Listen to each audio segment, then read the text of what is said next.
Evening. Welcome back to Beyond the Lane, episode 32. Big up to everybody in the chat. Big up to everybody watching at home. Hope everybody's keeping well. Thanks for joining us tonight in what is a massive week leading up to the second leg of the Europa League semi-final against Bodo Glimt. And Spurs are hoping to make their second European final in 6 years. Look, guys, let's welcome in the guests. We've got a couple of debutants on the show tonight. Let's start off with Maz. How you doing, Maz? Thanks for jumping on. How are you? All good, thank you. All good. Thank you for inviting me on. And looking forward to our chat. Cheers, buddy. And Shaun as well, also making his debut onto the show. How are you, man? Thanks for jumping on. Yeah, good, mate. Yeah, thanks for inviting me. Looking forward to it. It's nice to meet everyone. And shout out to the chat. Lock yourself in. I'm sure it'll be an interesting discussion. Appreciate you having me, mate. Thank you. Cheers, Shaun. And Brian, welcome back. It's been a while. How are you? Thanks for jumping on. It has been a hot minute, guys. It has been a hot minute. But we spoke and I said, I really want to come back and spend some time with both you and Nige. And today we've managed to do it. And to be joined with Shaun and Maz, what a perfect combination we have here to chat all things. I'll say Tottenham, not Tottenham Hotspur. Tottenham. Let's talk Tottenham and Tottenham. What's the difference? Ask Daniel Levy that. You can't say Tottenham now, can you? Yeah. Tottenham. I tried to Cheers, stop bud. us the law we did. The thing I love most is saying Tottenham Hotspur. How about that, Daniel? How about There that? you go. Tottenham. And Nige, how are you, buddy? I'm good, mate. I'm a little bit in awe. I feel like we're on with a YouTube royalty tonight. Obviously, having Brian back again. I think he was our first guest, wasn't he? I think so. Yeah, think. it was. Yeah. Maz, I love watching on Tottenham away. Yeah, if Tottenham away's on, I always want to be watching Maz. And Shaun, I've been a show pony for getting on for 2.5 years. I think it was only when I started my own channel and realised I had to pay like £9 a month for StreamYard. It's like, okay, I need to make some cuts somewhere. But yeah, good to be on board with all you. And yeah, and of course, Dan, how you doing, mate? No, I'm good, man. Yeah, I've been looking forward to it. What a big week ahead, eh? It's all coming up, isn't it? This game now, guys. Oh my days, like, it's a bit crazy, really. The season we've had, and we still got something to play for come May. There's not many seasons when it is in May where we have anything to play for. Maybe chasing for Europe or something like that. But yeah, big week ahead, guys. Big week. Let's say a few hellos in the chat. Big up, Luke. Hope you're well.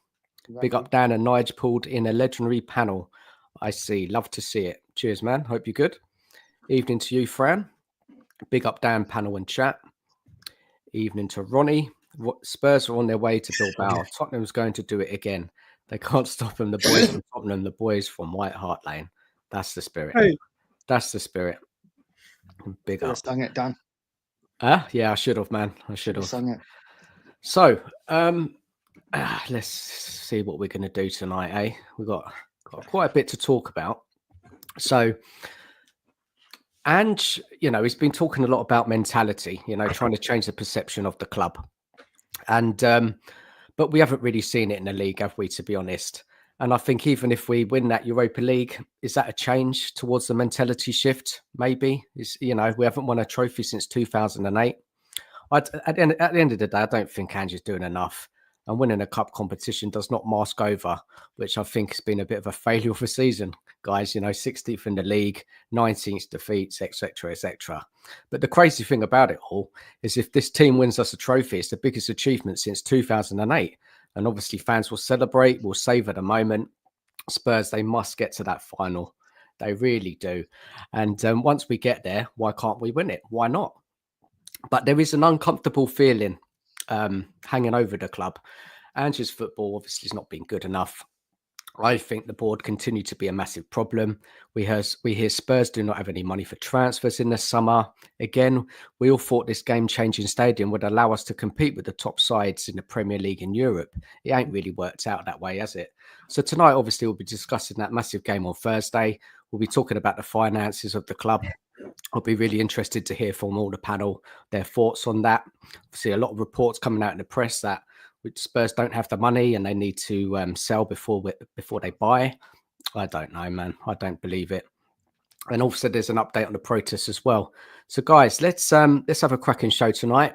Thank you for everybody joining us, and let's get into it. So, I had a question before. So, say a mate has he's been away. Maybe he's been on a desert island. Total cut off from the world for the last two years. And he meets up with you, and you maybe meet him up for a beer or have a meal. And he says to you, well, what's been going on at Spurs in the last 2 seasons? What would you say to him? Let's start off with Maz. What has been going on? Well, what we've seen is another failed project, unfortunately. For us Tottenham fans who have to go through this every 18 to 24 months. I think 2 years ago, we were all hoping that this current iteration of the reset was going to herald in implementation of our youngsters into the squad, maybe a fresh new outlook on how we operate as a club. Unfortunately for us, though, Daniel Levy and the board revert to type. And whilst they have brought in some good acquisitions, you could say. I think Van der Ven is a good player. Maddison is a good player. I think the rest of the recruitment has been quite underwhelming under Ange, unfortunately. So what we've seen is a repeat of the same old problems that we've seen over the last 20, 25 years, but on a much worse scale. So whereas before, I think we used to buy a lot better quality players, I think now it seems to me that we're buying players based on what their future value may be, and through a set of statistics that may help us in the medium to long term, maybe, but in the short term, it hasn't really helped us. And you couple that with a manager that I want to coin a saviour phrase here, a PE teacher, and then unfortunately you've got a set of circumstances that we find ourselves in what I can only describe as an absolute pile of steaming crap.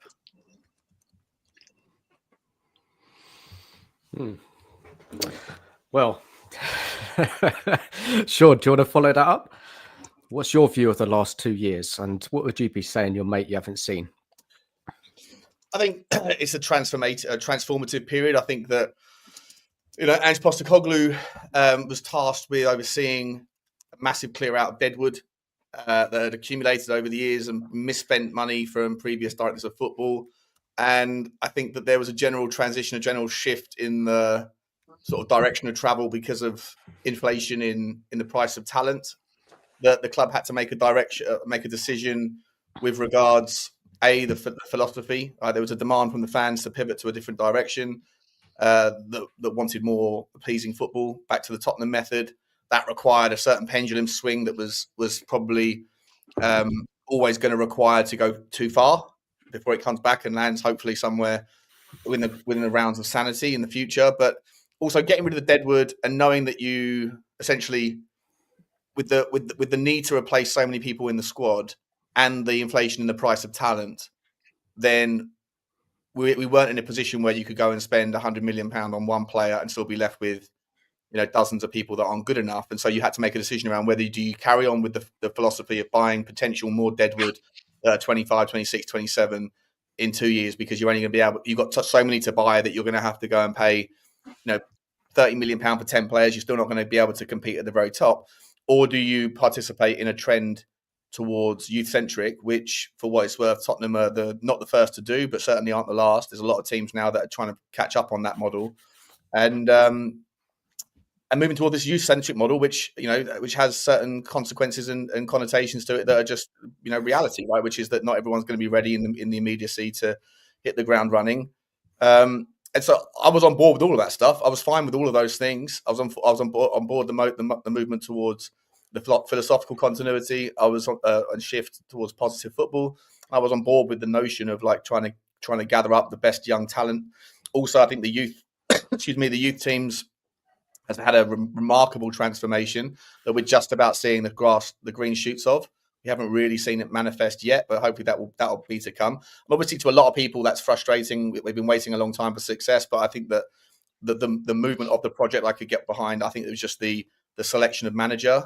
I think has proven to be, as I've always said, I always knew he'd be the guy before the guy. I always thought that he wasn't going to, Rome wasn't going to be built in a day, and he was like one of the last emperors, right? So he's not going to. He wasn't going to be able to have enough time on his side to be able to get it right, even if he was the right guy. That's why I always thought it was going to be a means to an end. But it turned out that he wasn't the right guy anyway. And his lack of adaptability has proven to see an increase in the decline of the football club relative to other teams. And I think that there's some real shifts in the new world order of football in the Premier League. I think for the longest time, Tottenham have been the team that have knocked on the door the most to try to break into that model of the top five where all the trophies seem to go, but haven't managed to do it. And then with our kind of decline, you've seen the emergence of a couple new names into the zeitgeist in the likes of Villa and Newcastle that are real threats. And then, maybe there's a couple of others that are starting to emerge as well now. So to summarize, like a necessary shift. I think that the variables were understood in my mind, but just some key decision-making went wrong. And and I think it's time for new.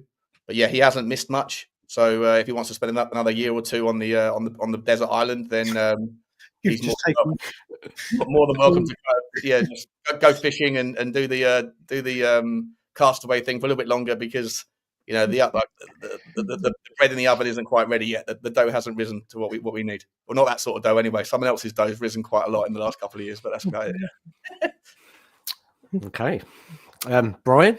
Yeah, listen, I'm gutted because all this time I've been waiting for Shaun to finish just so I could say, do you know what? He's probably got a tennis ball called Wilson and having more spare time on that island than what we've had in the last couple of years. And Shaun's going to take that joke from me. Yeah, so, you know what? Like, if I talk long enough, I'm going to say every joke. So next time, analyst, let Brian go before me. Shaun, if I think you're going there, I'll just jump in and cut you off. Now, listen, this is it's not a hard one for you to answer, but I really got on board with Ange. I really got on board. And like I've said on many shows and on my stuff, I only really ever, it's the first manager I turned on was after the Arsenal away North London derby.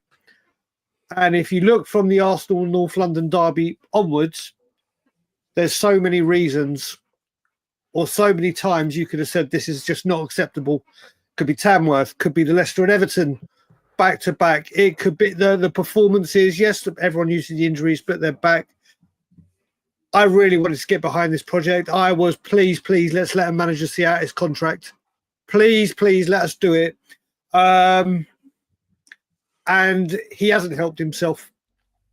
And these 19 defeats I'm not going to reel off all the stats because we all know them. It's just been another failed project. It's been another time where, like Shaun mentioned, we're going for youth. There's all well and good going for youth. But if you look at the teams that are buying very, very good youth players in or through, they're also complementing them with a big-time player. Or not a big-time, you know what I mean? A player that walks into that first team. We did it with Dominic Solanke. I'm actually a fan of Solanke, said it a million times. But I think we go buy a striker, but then don't buy in the people to give him the service that he needs to fit. He needs to improve his game, no doubt, but he's got brilliant aerial ability. We've got wingers that can't cross a football. It's the backward thinking of Tottenham Hotspur. Recruitment is a massive issue. Everyone knows my thoughts on the owners on where they're going, but it's just been another, okay, I think I know best. And you look at it with Munn, you look at it with Lange. It's just it's another 2 years of wasted time, really, isn't it? In the grand scheme of things, of where we should be aiming for to the fall from grace that is this season. So, like Shaun, I would say go back to your desert island, come back in about 2 to 3, and ask me that question again. Okay, and Nige, what would you be saying to your mate you haven't seen for that long? I'm pretty certain my mate would say to me, let me guess, it starts really well, fans get behind him, Levy pulls a couple of plonkers out, we sign a couple of duds, suddenly the fans start turning against the manager, then the fans turn against each other, everyone hates each other, everyone hates the manager, and he's probably going to get sacked at the end of the season. Because, it happens every 18 months, 2 years, doesn't it? Regardless of who's in charge. Listen, for me, Ange had to go after the Brighton game.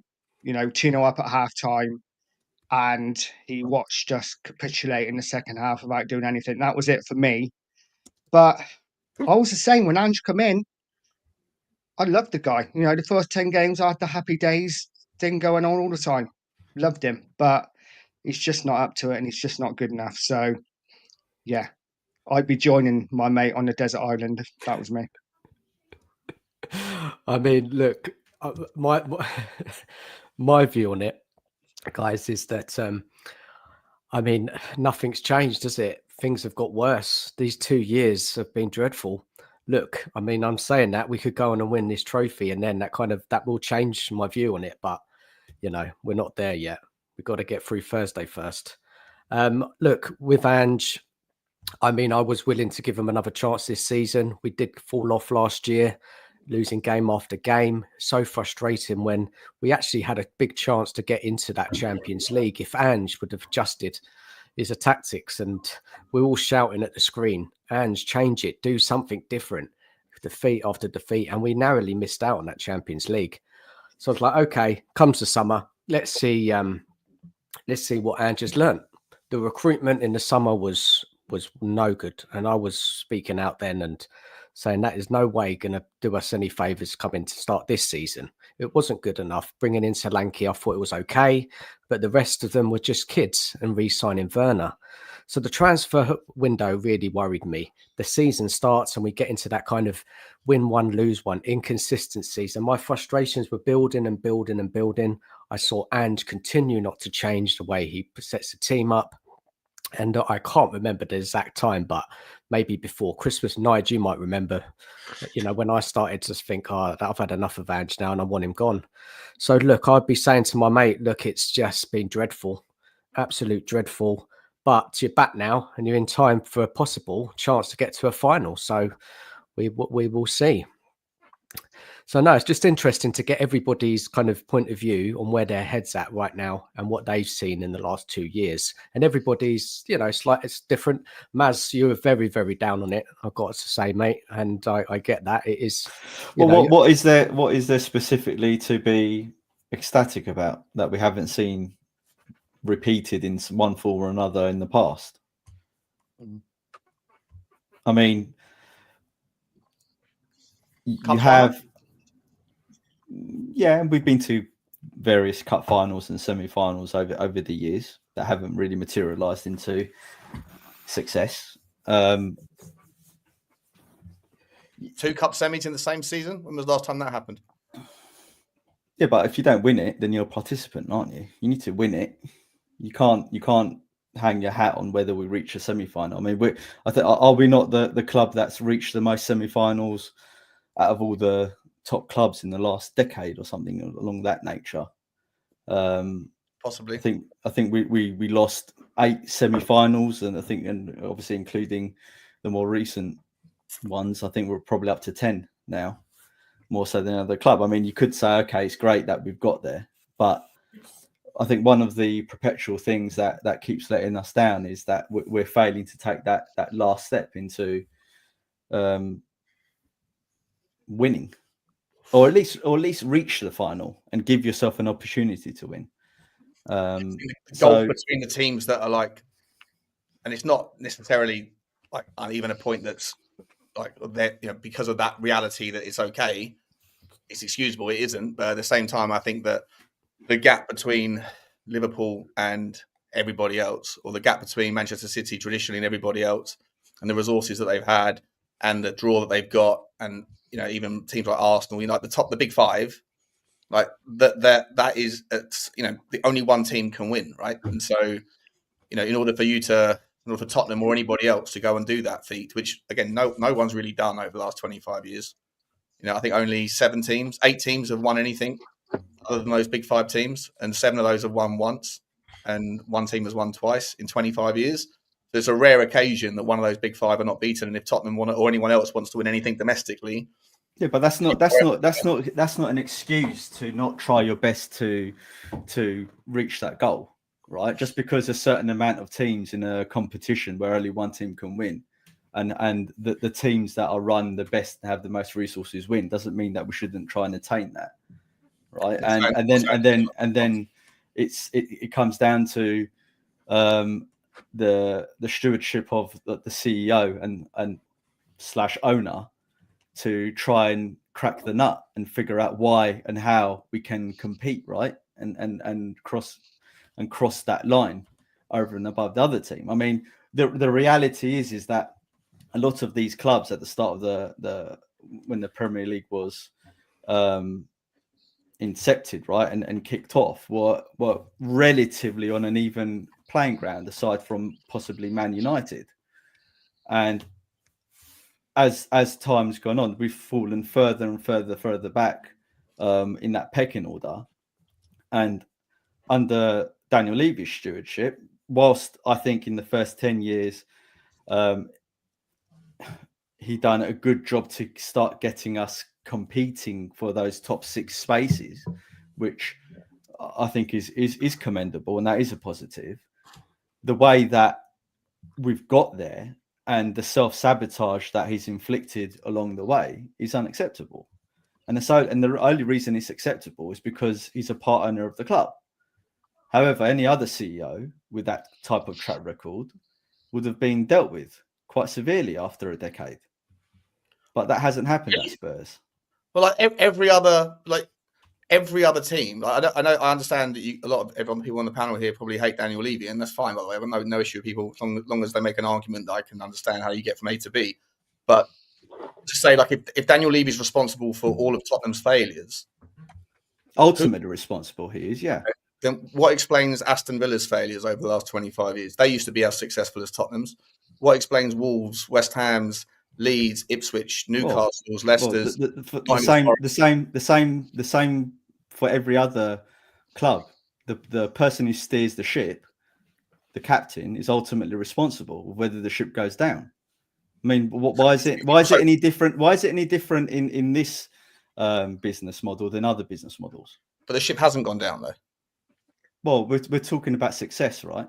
So we're discussing success and whether we're winning. Right. So I'm judging it by how often we've won in the past. So you can't dispense with your history, otherwise you don't have a club. Right? Yeah. Why I mentioned the team I just did, because that they were all relatively as successful as Tottenham were back in the years before. Right.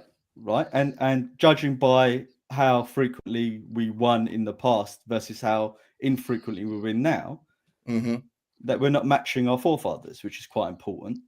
Is there anything else outside of Tottenham that could be responsible for those factors? Well, there's always variables. Yeah, and how influential are those variables? Well, it depends what variable we're talking about. Money in football, Chelsea. Well, there's going to be a weighting system, isn't there, in terms of money being out of 10, a 7 or an 8, and then the operations of the football club, the plan you put in place, your recruitment, etc., etc., etc. Right. So all I'm saying is that the reality that no other clubs outside of those top 5 teams, with the exception of 7 other teams, of which Tottenham is one, have done anything. Why haven't they done anything? Well, West Ham have won, Wigan have won, Newcastle. While I'll add into this very quickly, and Shaun, you mentioned 2 teams. It's the 2 teams I've kind of been using, and we mentioned you as you said at the beginning. We're all talking about it. Newcastle and Villa have kind of taken over, or at the moment are submitting more of a charge at the top of the table than we are. Yes, they've both got new owners, could correlate, but also in their recent history, they've also been relegated. Right. And these teams haven't had, and obviously we've got to wait for the new state. We all know all the noise we hear about the new stadium. Crystal Palace getting to an FA Cup final. Again, and I'm not, like you said, Shaun, there are loads of other variables, the price or whatever, but when you look at the 2 teams that we were just speaking about, Newcastle and Villa, obviously they're not going to win a trophy this season, had the opportunity to, but Palace knocked them out. Newcastle have been relegated recently and come up, and obviously they can't even spend what they've got at the moment properly. Also, what I would say about it, and someone said this to me actually, and I had to step back and go, do you know what, you're right. There's so many people now having would you take 17th in Europa League or a trophy, or 4th in the league and get Champions League? Yeah, again, Newcastle. It's interesting how the goalposts have been moved so violently. No, I'm just saying this is what people have been saying. This is the topic. Not me saying it, but then other people. Sorry, but whose goalposts? Whose goalposts? So why can't you have both? Listen, the is now irrelevant. Yeah, but Daniel Levy said that he wants to win trophies. The thing it comes down to is what Brian was saying. Yeah, this is the thing. This is the fan base. And then a fan will say to me, Brian, why do people keep saying this? Look at Newcastle. They're probably going to get Champions League and a trophy. Why are we set? Why is this conversation always 4th and no trophy or 17th and a trophy? So Brian, while you say that, let me throw a question into the mix of this discussion, okay? All right? Yeah. Well, have a read of that. I'll read it for the people that are looking at their phones and can't zoom in. As a fan, what do you expect from Spurs? What are your musts taking into consideration Levy's in charge? Well, look, my view on this is that Daniel Levy has made various promises during his tenure as Tottenham Hotspur's part owner and chairman. And he said that we should be challenging for major honours and challenging for the league. He said that. He released a video stating that. Therefore, judging him by his standard and what he wants to achieve, he's failing dismally at that. Is challenging for the league the same as winning the league? Because it wasn't that long ago that we were challenging for the league. We finished second, which was Tottenham Hotspur's second. No, one is history of the club, and we've also finished third, which is our third highest league finish in the history of the club. So challenging for the league, it's the same misnomer as people saying, and no disrespect, Dan, I think you mentioned that in your opening message, that the stadium was promised to be a game changer. Yeah, it's supposed to promise to make us compete. Yeah, the stadium has been a game changer in all that a stadium can be a game changer on the metrics of which it can provide, which is money to compete. And if you look at the amount of money that Tottenham spent on average for the 5 years before we moved into the new stadium and compare it to the 5 years since, you're looking at an 8-fold increase on average per year. What about the wage structure, though, Sean? Why hasn't that ever been broken? Yeah, but hold on. Okay. Hold on. But if the metric is just how much money we can spend as a numerical value at the end of the season, then that's great. The stadium's done that. What else can a stadium do? A stadium can't pick. Stadium doesn't have. It's not conscious. It can't pick the right players. It can't. All a stadium can do. And that's where the people within the stadium have the decision-making powers to execute that, right? So if Daniel Levy, as the CEO of the enterprise, instills directorates in the various horizontals and verticals of the business, and they don't execute what he wants them to execute, assuming that they're all geared towards success of Tottenham Hotspur Football Club and winning, then who's at fault? The people that he's employed. Like this notion, the buck stops. And ultimately, who's at fault? Well, if you're going to do the accountability and responsibility, who's ultimately responsible? Okay, if I can answer, then you ask the question. So the buck stops at the top. Argument is a fine one to make as long as it's applied consistently to both sides of the argument. If people say that Daniel Levy is responsible for all of the failures, it's a fine argument to make. Logically, it works, right? It's not fallacious, but in terms of I believe it just abdicates the responsibility and the accountability of people that are actually experts that are employed to do those jobs. And if you want to have the argument around Daniel Levy making the mistakes in the hiring and the firing, did he hold on to the wrong people for too long? Did he get rid of the right people too soon? Did he back the wrong managers and not back the right managers? All of those things, I'm fine to have those arguments, and I'm sure we'll agree on loads of those topics, loads of them. I'm not sitting here as the counter to your Levy is all bad thing. I'm saying Levy's not as bad as some people suggest that he is. But if you are going to do the buck stops at the top thing, then I would hope that the success of a Europa League trophy win will be universally celebrated, and Daniel Levy will get the credit that he deserves for that, if he is also responsible ultimately for all of the failures. If we get there, of course, we don't know if we'll get there yet, but if he does, I would expect those people that say that the buck stops at the top, then that is accountable for both the good and the bad. But I imagine that a lot of people will say it was down to the fact that the quality of the competition wasn't as good, and it was more by fortune. A lot of the way that those same arguments were represented for our Champions League run in 2019, when we smashed through the expectation barrier, no one thought we were ready or willing or correctly positioned to be in the Champions League final. But I say, so if he's responsible for not lifting the trophy, is he responsible for us getting to the final? And they say no, because that was luck, or that was fortune, or that was VAR against City, and that was Lucas Moura, whatever, right? They'll find any reason to give everybody else the credit apart from him. But when it comes to the failures, it's all at his feet. And I just say, logically, that's inconsistent. And I can't sit in the same conversation and hear that without calling out the inconsistency of it. I think what I'll take issue with is, and I'm not saying that you're saying this. I think that when you've had discussions with a lot of other people, they might not make the decision between who's responsible at that time, i.e., a manager and players are playing a final. They're ultimately responsible at that moment in time. You hear the counter argument every time, where Daniel Levy doesn't pick the team, he doesn't pick the tactics, etc., etc. Yeah. However, what he is responsible and accountable for is the people that he puts in charge to manage the various aspects of Tottenham Hotspur Football Club. Correct. Yeah. And as you rightly identified, when I said who's accountable, and you said the people he's employed are responsible. I believe that's a better. And they suffer the consequences, right? I.e., they get fired.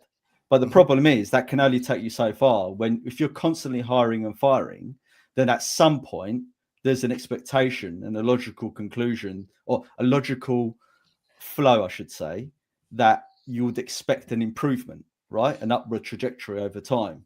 As to, he's hired the wrong person, he's taken the executive decision, I'm going to fire you, I'm going to bring in someone else who's better, hopefully, right? And that may not always happen, right? But over 2 decades now, so we're in the 24, 25 year marks. In 20 years, from 2001 until 2020, give or take, that the general trajectory, like almost think of it like a stock price, right? You're going to have moments where you come back, but that's just it is what it is. But the general trajectory over 20 years has been, he took over a club that was failing miserably, and he got us to the Champions League final and a couple of title challenges that obviously petered out in the end.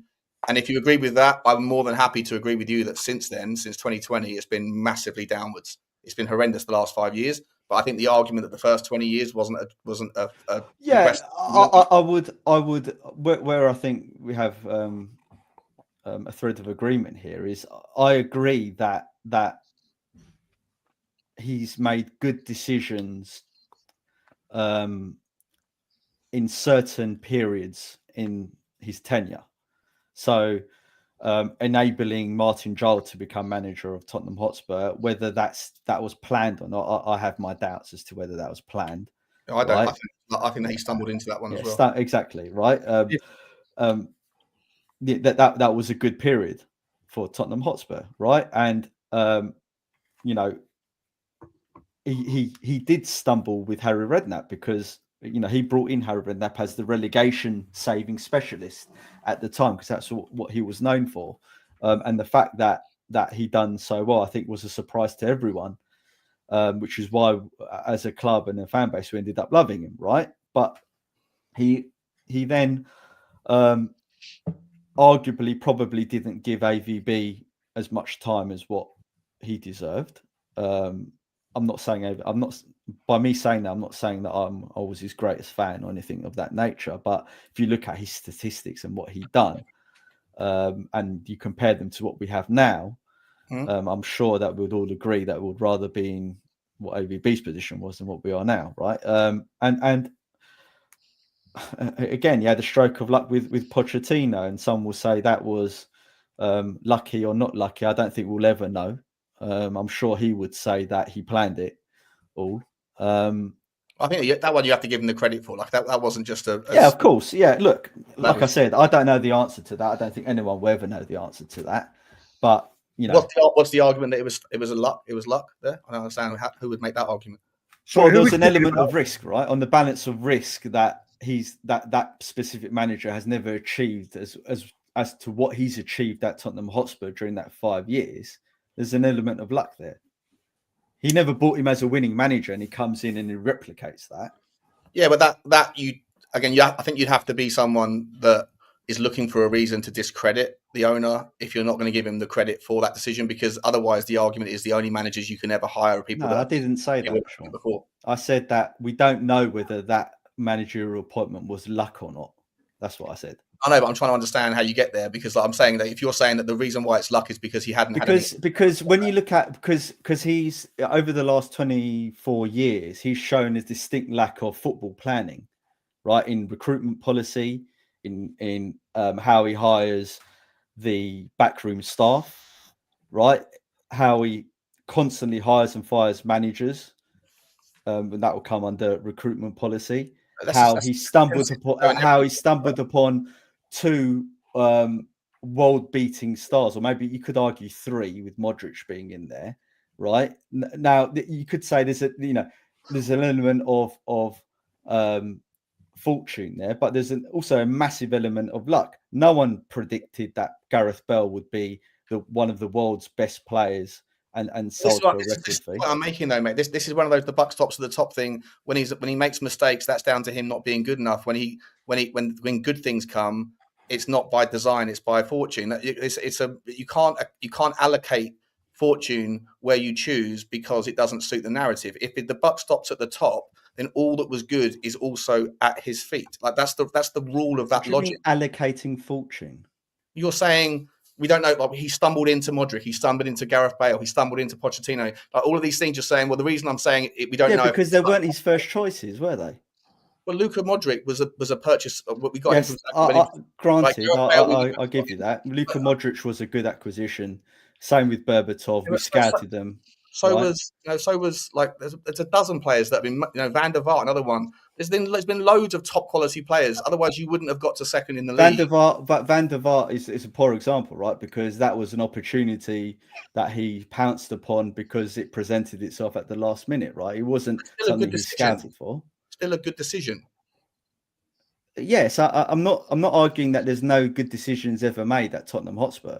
No, but you're making the argument that all of those good decisions are through chance or through luck or through fortune, whatever the word you want to use to feel like. Well, he hasn't, but he's never replicated it consistently, has he? To suggest that it's all by planning. Whereas when you look at big clubs like Man City, Liverpool, maybe not Arsenal, maybe Arsenal under Arsene Wenger, maybe, right, where they're consistently making good decisions and consistently recruiting good players, then you can give that accolade to Levy, saying, okay, with his stewardship, this is what we've achieved.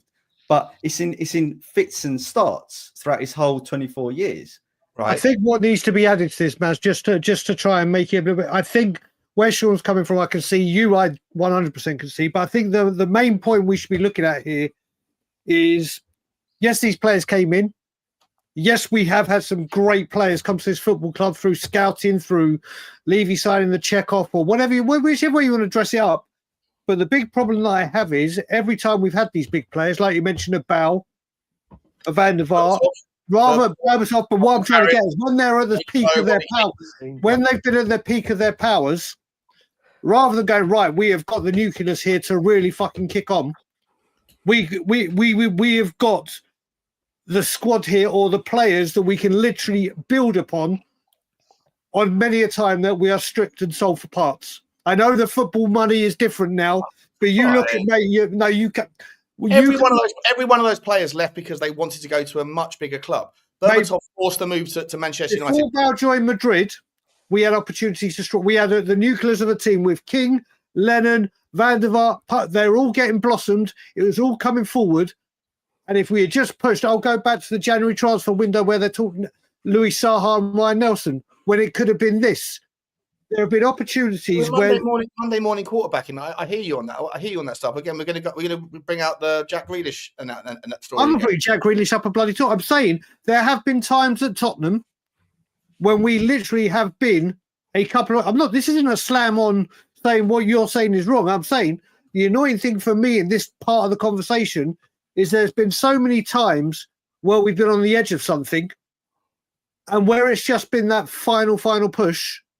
That's part. I hear you on that. I would just counter, mate. I would just counter. By the way, Inter Milan had just scored. That's interesting. The part, like I say, guys, I have no issue with anyone who gets to where they get on the Levy out narrative. I don't care. My channel is filled with Levy out people all day long. I have no issue with it. I criticize Daniel Levy. I've criticized him so much in the last 3 months, right? I'm not someone that defends the indefensible. What I try to find out is how do people get to where they get to in their argument, and how do they land?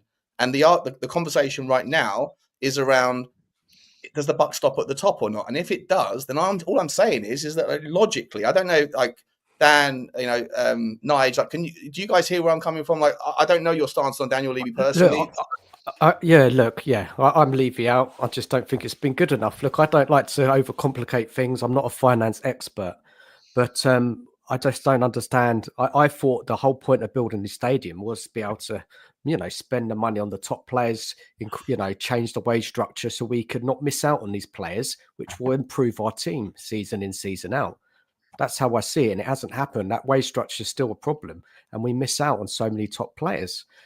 So who have we missed out on because we wouldn't pay the extra money in the wages? Well, we just haven't got them, have we? They're not in the club. So we can't get them. There's plenty of other reasons why that might be that aren't factored Yeah, in. of course. But if there is a top player available, they may just choose to go to Aston Villa because they play more the salary. They might turn down Spurs because of that. Do you know what I mean? Possibly, probably, and I do think the wage structure is problematic, right? I do, and I've said it 1,000 times over this season that I think that it's at the point now where there should be, then it needs to be a new club's highest earner in the summer, and if there isn't, then I will absolutely. Well, first of all, I'll be in the mud if it doesn't work out, but secondly, I also think that I will 100% criticise where I think it's necessary. In that regard, I do. But this notion of the kind of the wage structure argument is different to the wage ratio argument, which I see people muddying all the time, like the 42% thing.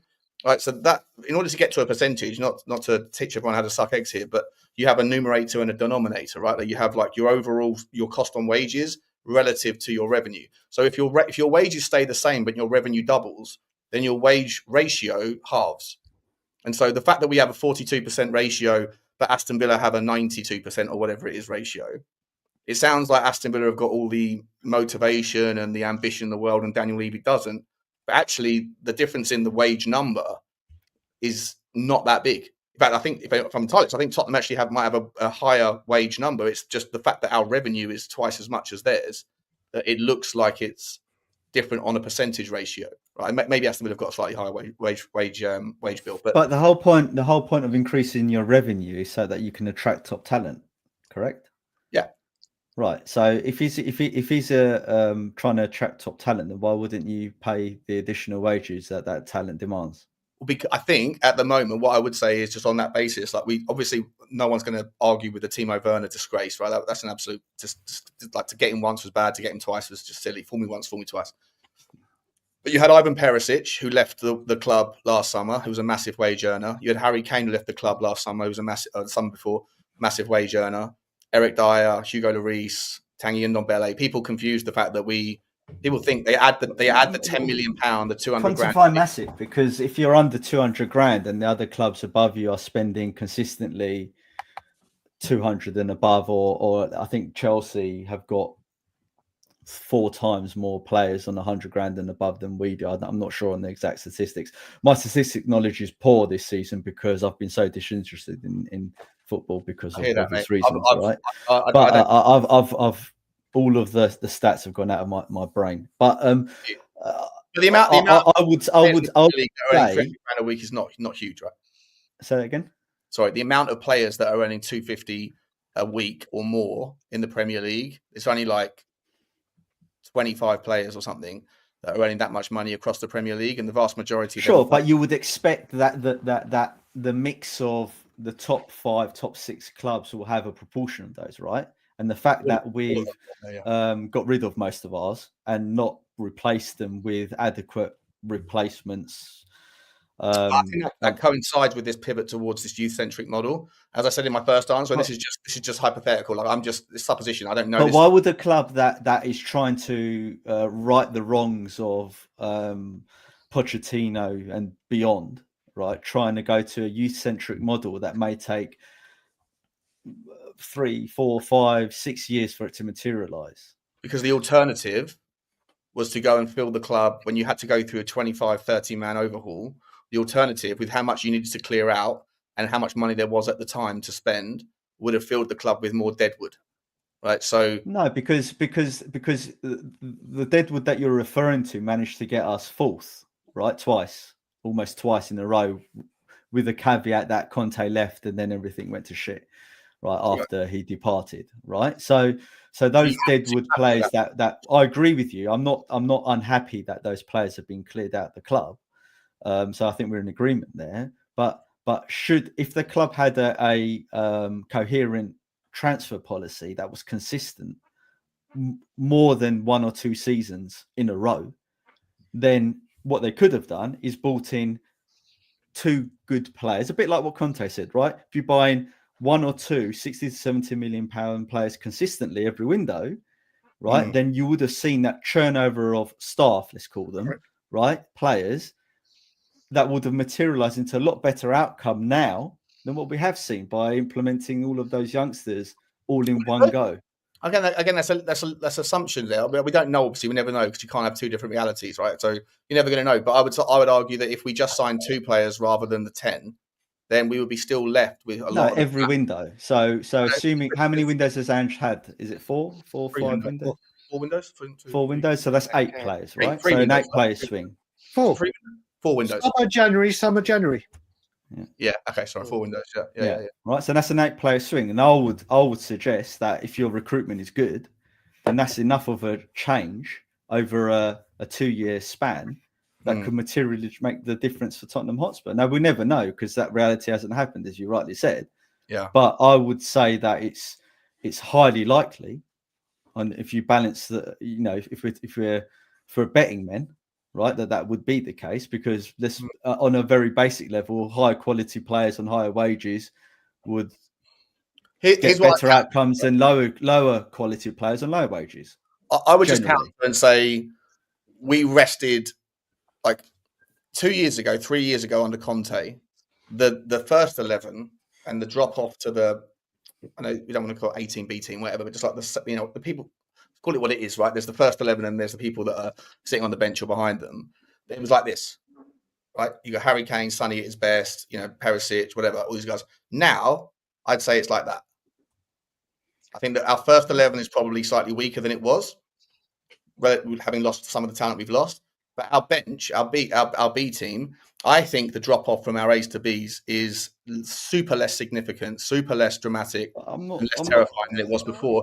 And I would just argue that last thing I say is I just argue that when you go through a massive club philosophical change where you're not only getting rid of Deadwood, you're also trying to lower the average age of the squad by 5 or 6 years on average. Plus, you're going to a new manager philosophy. Plus, you're going to this youth-centric profile to get all that stuff involved. That change, for me, as I said it 1,000 times, Ange was always going to be a failure at Tottenham. And I said this before I knew it was Ange, right? I said when Conte left, I said it doesn't matter who the next guy is. That guy is going to be the guy before the guy because he's inheriting a bunch of 18, 19-year-olds. They're not ready yet. They are not ready to go. The Paratici youth-centric youth team revolution thing that was winning the under-17, the under-21 cup, all that stuff. All of those things are great, but the gap between that and the first 11 football in men's football is vast. So some of them will flop, some of them will be there, whatever. But ultimately, that stuff takes time. And I know that you guys have run out of time. You've there's no more time and your patience back. I totally get it. But the reality is for me... But why have you got patience then? How long do you want your projects to go on for? Look, 30 years? I'm as frustrated as you are with what I've seen this season.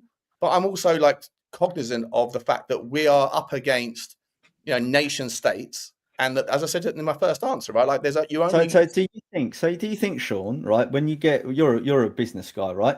So when you get tier 1 and tier 2 companies, right, and you're part of a tier 2 company, that you don't want to compete against the tier 1s because they're much bigger than you. But that's not what I'm saying at all. I'm saying that how you compete has to be smart. And have there been mistakes along the way? Of course there have. But we haven't been. But that's the point. We haven't been smart. And but I think that this youth. I look at this system that we have going now, and I think that again, Ange isn't the right guy to lead us. I think that the pendulum swing with regards to philosophy needed to go that far, and then it will come back and hopefully land somewhere a little bit more that's contemplative of defensive rigidity. But this is not a new thing, Shaun. Right? This is. I think this is where I'm getting a bit confused with what you're saying. So please clarify it for me when I stop babbling. So we've tried these youth-centric systems before, right? So Kamoli comes in, he brings in a swath of young talent into the squad, right? And we see what the fruits of that post his tenure. He goes, Phil Mitchell comes in, Pochettino, he brings a swath of young talent in that dramatically lowers the age of the squad. We see that play out, right? And then they've needed to do that again with Ange, right? This is not like this new youth-centric model. We've done this throughout the periods that the various managers have taken. It's a violent shift towards youth over the last 24 months. But we're saying, but it's not really a violent shift, is it? Because who has Ange Postecoglou really integrated into that squad over and above? That's a fair question, but that's why I've said 5 times Ange is the wrong guy for the job. We need a guy that's willing to utilise the youth. But you're making the I'm saying assertion, but I don't mean that in a disrespectful way, right? But you're making the assertion that we've pivoted towards this youth-centric model based on the fact that we bought 2 players, well, 3 with Kingsley, but I don't know why we bought him. We got Pape Sarr's a young player, Odebear. But that was before the youth-centric model came in, and the Doju was before the youth-centric model. No, it wasn't. The youth-centric model started. Paratici was the youth-centric engineer that started under Conte. Oh, so now we're 4 years in from that model, then? Yeah. So it's failed. It's not. I don't know what. Like it's half a decade. You're putting. I don't know why you put timelines on these things, but like because I'm getting older and I don't want to be 75. I think to move away from that part, but still talk about it. What you got to remember is, as Spurs fans, we're here, and Spurs as a club, we're going into a summer with no set plan. What we do know is Vinay's coming. Fabio, by all intents and purposes, is pretty much, by the looks of it and what we're seeing, a done deal. And it's, again, another summer of uncertainty, but another summer where I will say I've got a lot more confidence going into a summer with a combination of Vinay and Paratici than I would of Mun and Lange, who, quite frankly, have been appalling. Yep, appalling. I agree and literally, I hate this. What I'm about to say, I hate when we go, this summer is the summer. This is the summer where we see Spurs go. This is where Spurs starts using that money that they've accumulated or what they can. We're just going to have to wait and see. Shaun, I was on your show. Was it this week or Taylor? Yeah, it was after the West Ham game. I think, seriously, and I said it on Shaun's show this week, I think this summer, as much as we need to do on the pitch this summer and every summer and whatever, this summer is massive for Spurs off the pitch. What is going to happen from the rest of the season onwards? I think we all agree with Fabio and Vinay, win, lose or draw Europa. Sorry, win or lose Europa, Ange is going. I think it's how quickly do we get a manager in? Have they got the manager in? Have Paratici and Vinay got assurances that you are going to have X, Y, Z? I'm not overlooking anything. You two are football. And we start doing things. I honestly, out of all the summers where we've said this summer is the summer, I am totally in the belief that this summer is bigger for us off the pitch than it is on the pitch. I made the argument, mate, and I have done since January, essentially, when I booked my ticket to Bilbao, that this Europa League campaign is more important than the Champions League. I think the Champions League final year was just a massive expectation reset. I think that all Tottenham fans suddenly went, well, that's the new normal. Anything other than that, again, or continuation from there is unacceptable. I think that massive blowout and then come back to reality, gravity takes its hold, and people kind of, were understandably, and I get it. Like I say, I understand why everyone feels the way they do. I just don't share the same impatience, and I also just factor in there's other variables that I think other people don't give as much weighting to that I do. What I would say to Brian's point just then, I 100% agree that Langer and Munn have been shambolic. I mean, look, I give credit for Lang for finding a couple of good, what looks like real talents in the youth model, but like I also think that they're just uninspiring. Like you don't hear from them, you never hear from them at all. Whereas Fabio Paratici likes to do air his laundry in public, and that stuff's good. It's great. I think that Daniel Levy has only lent his ear to one director of football where he's really trusted him since all the way back to Frank Arneson. And I would say that is Fabio Paratici. And the reason why we had to go in this direction with these other bozos is because of Fabio Paratici's issues in Italy, which you could maybe, if you wanted to throw mud at Daniel Levy, say, where's your due diligence in not knowing that shit was coming up, right? And I called out Daniel Levy when I did a whole series on the Juventus saga with Paratici and said that Daniel Levy's a bozo for not recognizing that stuff or not knowing that stuff was coming up. But either way, right, you shoot forward and it looks like he's coming back, which I think is really good news. And with regards this summer, yeah, I genuinely do think that I think you mentioned it as well at the start there, Dan, that you think that the noise, the narrative is that we're broke, sell to buy. I don't buy it at all. Don't buy it at all. I've crunched the numbers as far as I can, and I think if that's the story that plays out, I will rightly criticize and go after Daniel Levy because I think that's a media push from him to try to prepare the fan base for a spendthrift summer. And I don't think it's necessary. I don't think it even has to be anything like reality. Bearing in mind that we already organised the deal for Matisse Tell. And then the day after or 2 days after that, we apparently put in a £70 million bid for Mark Gahey. So, like, where's that money gone? And on top of that, we're suddenly looking at revenues from last year that were only 4% less than the year before. Last year, we had the fewest games in Tottenham's history. The year before, we were in the Champions League. So, like, the fact that we can maintain our revenue to a 4% deficit between those two polar opposite seasons, and this season we've got the Europa League run. Yes, okay, you caveat that with the 10 places difference in the league. Fair enough. But then you've also got the additional non-match day events and all that other stuff that comes in. But revenue is just a headline figure, Shaun. What's the net margin of the club? It would cash. The most important thing, again, people mistake profitability as the only thing that matters, and it's not. What actually matters the most in football is cash flow, and cash flow allows you to. Right. So if he's only 4% down, then why is he preparing us for as you said, for a spendthrift? Is it so? What you said? Spendthrift. Yeah, spendthrift. Spendthrift. Yeah. I got dictionary.com toilet paper. Yeah. Spendthrift summer.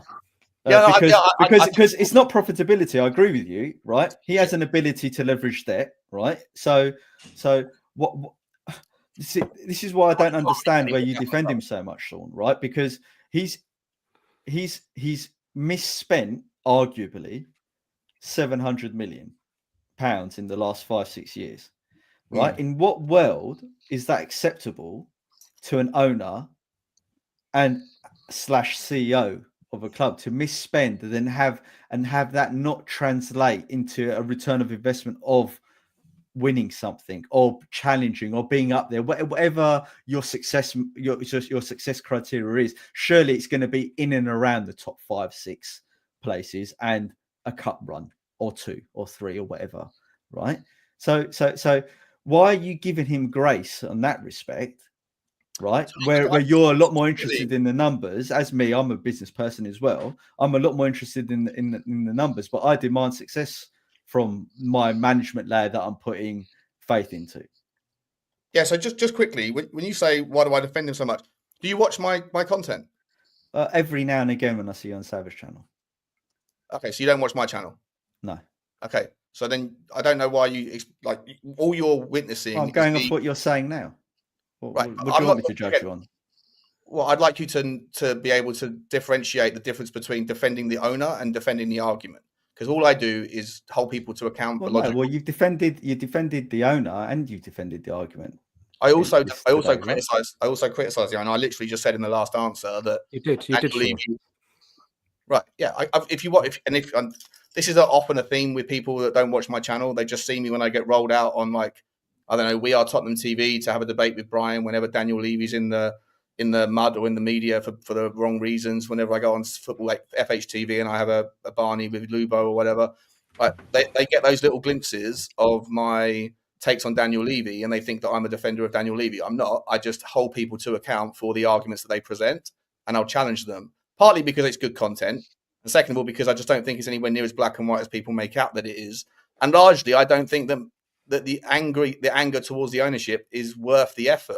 I don't think that it makes a blind bit of difference. I know Brian's a massive, and I've got so much respect for Brian. The amount of time when he was in London years ago that he put into those standing in the freezing cold on January 31st. Nothing but love and credit. And I've always supported the protest. By the way, I've joined the protest. I've always supported the protest. I think it's a nice. Yeah, but I'm not, Shaun. Look, I'm not asking you to. I get the feeling that you're trying to reiterate your position to me, even though I've not specifically asked you questions on that. Where I'm trying to understand is you've said repeatedly during our discussion that you will challenge the various aspects of the debate in regards to how Daniel Levy's run the football club and the various factors associated with that, right? Mm-hmm. From a financial perspective and You've shown from a football fan perspective. I sure. don't think it's Right. So when you said you don't feel that it's worth say castigating Daniel Levy for his failures. No, that's what I meant. I don't think it's worth the effort of expecting or believing that protests lead to the ownership change. It doesn't happen. There's absolutely zero evidence. No, but there's no guarantee of that. Granted, but there are examples where that has happened, albeit it's the chances are low, right? Name me three. Name me one. I don't know of any. What, Everton? No, where the protests have directly related to the owner taking a sales position and receiving less money than the club is worth. Because Daniel Levy would sell the club. So what happened with Everton then? You're probably going to know the detail a lot better than me. This what happened with Everton? Shiri. Yeah, as I understand it from he went bankrupt, but there was massive protests, wasn't there, leading up to it before it went bankrupt. And I'm not condoning this, but from what I read in the papers, that the fans cornered sections of the board and they all got scared and they all decided, you know what, it's better to part ways. Then is that not what happened? Mashiri literally just lost 500 million quid and said, please, for the love of God, someone bail me out of this mess. And then the Friedkin group came in after MCP Capital had already put £100 million into the new stadium and were threatening the board and the club with administration if they didn't get their £100 million back because there was sunk cost. MCP Capital being a club that, by the way, financial. Right. So you're saying so Newcastle then? What about the Newcastle example where they protested against Ashley for decades? Took Mike Ashley 15 years to sell his club from the first protests, but that was because Mike Ashley wanted his valuation. Right, so right, that's what but that doesn't.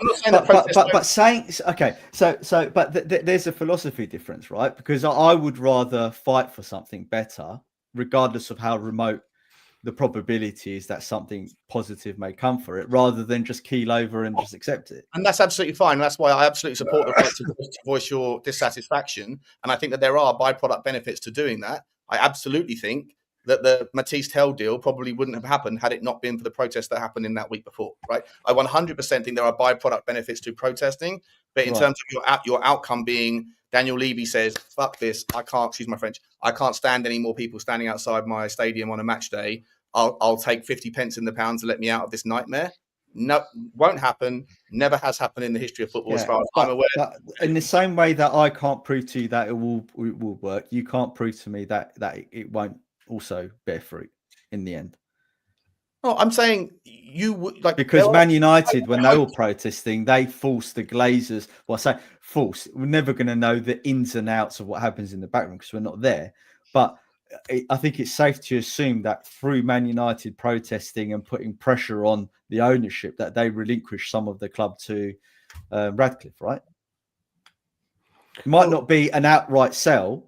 Actually, if you look into I'll bore you with details on this if you want, but if you go and look into the US Stock Exchange minutes for the board meeting of the Glazers, then you'll know that they've been intending to look for investment and get a 25% sort of withdrawal for the last 3 or 4 years. So again, like there's usually a correlation between a change and you could argue that the direct relationship. All I'm saying is the price point is not going to be lowered by people standing outside the stadium saying no, but that's a different argument to change happening, right?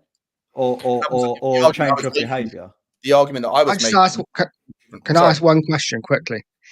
I've been listening to all of this. It's been really interesting. I've just picked up on one thing in the whole debate. Shaun, are you saying that it's the fans' fault that we signed Tal?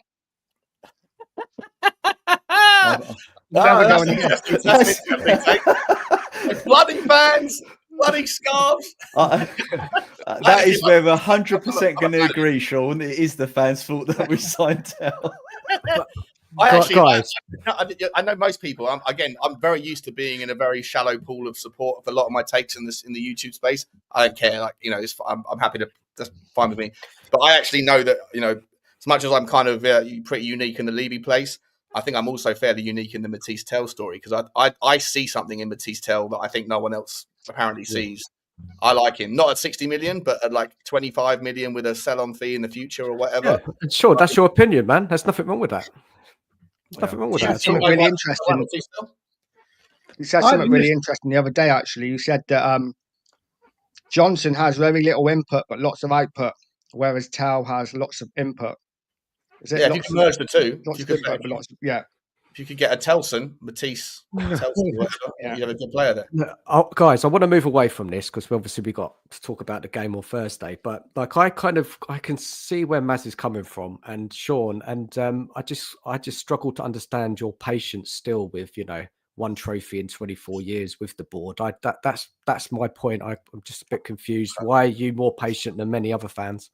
Okay, well, yeah. Let's. I don't want to take up all the stream, mate. I know this whenever we get onto Levy, it's like a me versus the world thing. So it's me talking. So I'll shut up after this point. What I would say is, I share your frustrations, but I've always been someone who thinks of like the whole top four isn't a trophy thing.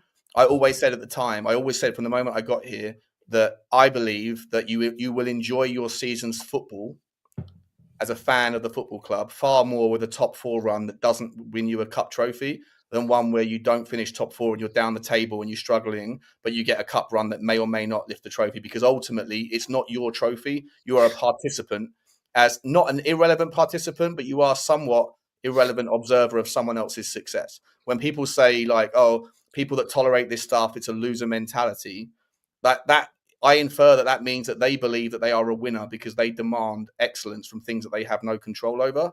And I say that that's BS. I say that you are a winner if you demand excellence from yourself, and you can participate in other people's success as much as you want, but it's not your hand on the trophy. And largely 5 minutes after the parade, that trophy gets put in the cabinet. You're never going to put your hand on it and you're never going to see it again. And then you go on again. It's always about what's next. And for me, I think that this season has taught some people, and again, I understand that it's a bit of a bipolar kind of narrative because most people weren't saying I'd finish 17th if it meant to lift the trophy. But largely, I think that this season has opened people's eyes to the fact that even if we win the Europa League and it's a nice run, it's 8 games, 9 games, right? Outside of the league system.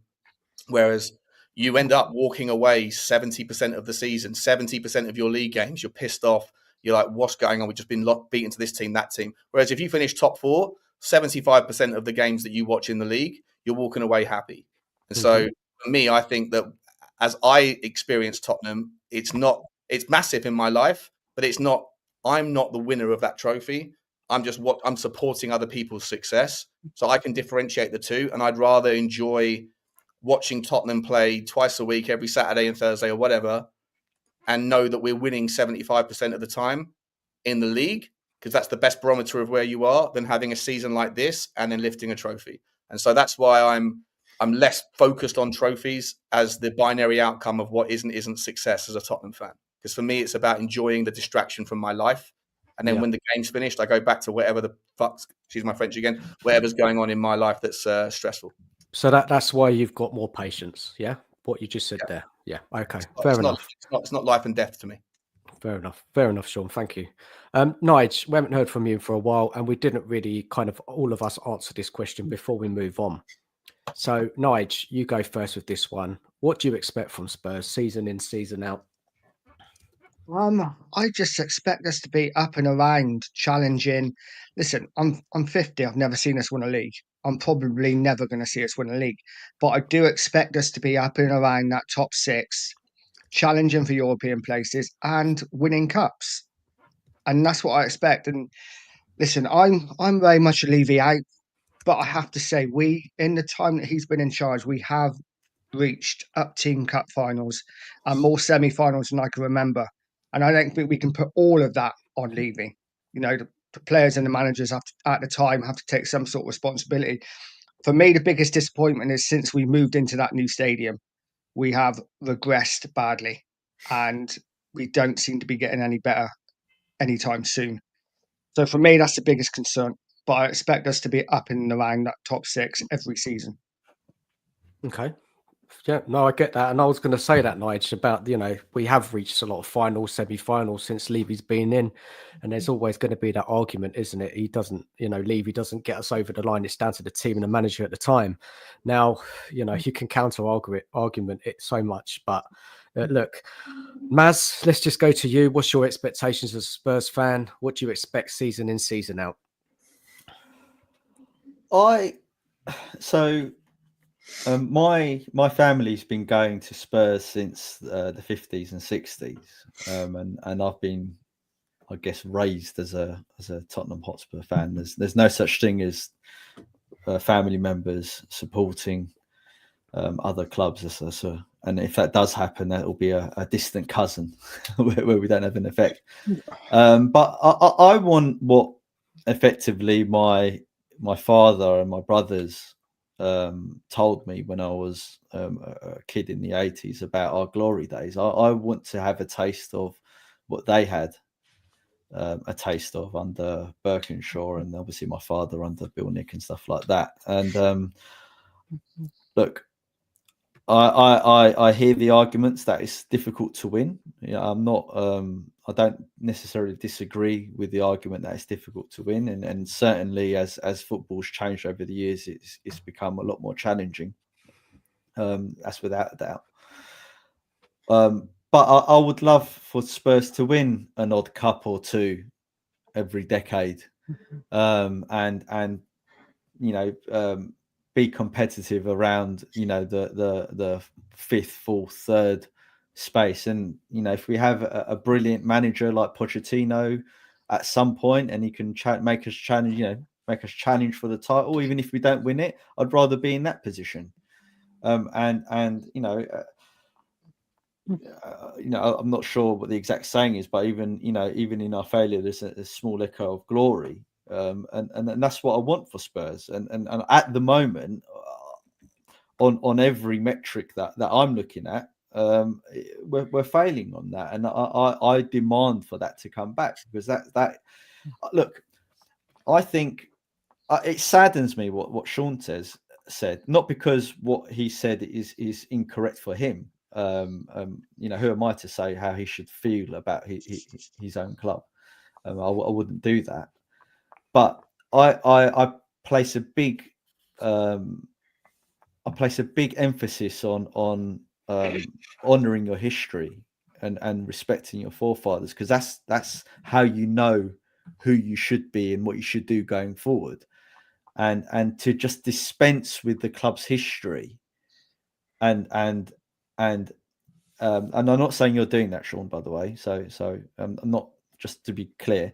But I see this in the fan base all the time. When people dispense with the club's history and they accept that we shouldn't be challenging for cups, or we shouldn't be up there fighting with the other London clubs for glory, I have a real big problem with that, because that's not the Tottenham way. And I feel the Tottenham way is being in the mix. Whether or not we win, that's another thing altogether, but we should demand that we're in the mix, and unfortunately at the moment we're not, right? Okay, let's go to Brian for this question, and then to Shaun. Yeah, but Joe, I'm going to piggyback on a little bit of what Matt said, and Shaun and I, we've been streaming since Shaun started. We started at similar sort of times with our channels. I've always said that I don't protest about Levy solely because of what goes on the pitch. I've said it for years and years and years. The way the fans are treated is absolutely horrific for me. The way Matt said about the history. What do I expect from Spurs? I'm going to change it for this, like, going forward. Because we've had it so many times that he's taken a step back from footballing matters, blah, blah, blah, blah, blah. Vinay has come in, and I think immediately, thing like the Spurs flags going to away games, the atmosphere that you saw Thursday, from what a lot of Arsenal fans that I speak to, the one thing they say he was absolutely incredible at was engagement for fans and building the fan. I was very, very anti him coming in, because obviously his Arsenal connections will always. But the more you look into him, the things he did fan engagement wise was, and you can see a clear start in it now. Maybe a coincidence, but obviously Spurs flags, return of the shelf, Spurs song sheet were not listened to and walked away from the club and came out in a big statement all over. We're not working with them anymore. We tried. All of a sudden, within his replacement, bang, these things are coming back. Yes, it's a one-off. Yes, it was a semi-final, but there's certainly some change there. We'll see how and if Fabio comes in, my expectations going forward is I think these two people have come in to probably find it easier to find investment because they're two established people. Whichever way you want to look at Paratici with his dodgy dealings, whatever, they're a lot more secure, a lot more worldwide known, have better track records to be able to entice and bring in with their connections. But what I expect, and this is considering Levy is in charge, we heard it all before. If these two have come in, and I would say these are two powerhouses in their departments, is what I'd say. Whether you're looking at it for bringing in more money financially within they are powerhouses, not shots in the dark and hoping they turn out good. They are. I would hope for once and for all that we start seeing some change this summer. Like we all said at the beginning, like I said, and Shaun, I agree, this summer is absolutely huge for us. We say it all the bloody time, and we all know year after year after year, we sit back and go, well, what have we done? We've moved backwards. Where's the manager support? Where's this? And another thing, Shaun and I have spoken, I think we're all aware of new managers coming in. And Shaun and I have had this discussion and completely agree that we've always done it, that after an attacking manager, in comes a defensive manager. After a defensive manager, in comes an attacking manager. And vice versa. Is it a young manager? Is it an old manager? Is it a win now manager we won't back? I expect whoever comes in, whether it be the guy that I've endorsed, or I say endorsed like I've got some power in this, Thomas. A lot of people were against him because, Brentford, what's he done? If you go with Thomas Frank and Thomas Frank says, I want X, Y, Z, go get him X, Y, and Z. Thomas Frank's not going to say, I want £100 million players. He's not. Just do so. If Levy for once, I don't believe he will, but the people that have got there are big enough to say, Levy, fuck off. Leave this to us now. Just give us what you're going to give us and leave us to it. I just expect with Vinay, the fans to be taken their thoughts, their feelings, their interactions with the club, because they're treated with disdain, absolute disdain by this football club. That needs to change. Paratici needs to be listened to. But then, like the final bit says, considering Levy's in charge, it's going to be wait and see. But I do expect Spurs to be. And do you know what else is different for me this summer? I've said, for all the Spurs fans, and everyone has the right to their own opinion, thinking that we're going to get a manager in and next season we're challenging for top four. We're not. Spurs' aim next summer, as much as I hate to say this, is to get back in the top half, get back in the top 8. Should we be able to go up there and challenge? Yes. Have we got a squad enough that's got the nucleus of something good with a couple of great additions? Yes. But Aston Villa and all these other teams will strengthen. We're starting from Project Zero again. And we can't just go right, like with Poch, we got up there, them Champions League next year. I think the damage that is set in this summer or these 2 years, not just with ads, with recruitment, with everything, has set us back miles and miles and miles. And for me, I expect from Spurs next season just to try and aim to get into the top 8. And that I'm being real with this now. There were people going into this season going top 4, whatever. That's your opinion, fine. That you have every right to it. I predicted 7th or 8th. And other people that did that were deemed as negative or whatever you want to call it. But we've got to look at it, and I don't know if the other people who are in the chat agree with me. Next season isn't about getting back into top 4. If we do that, we've had a miraculous rise. But for me, it's just getting back into European football. Even if it's the Conference League, that should be the aim for next season.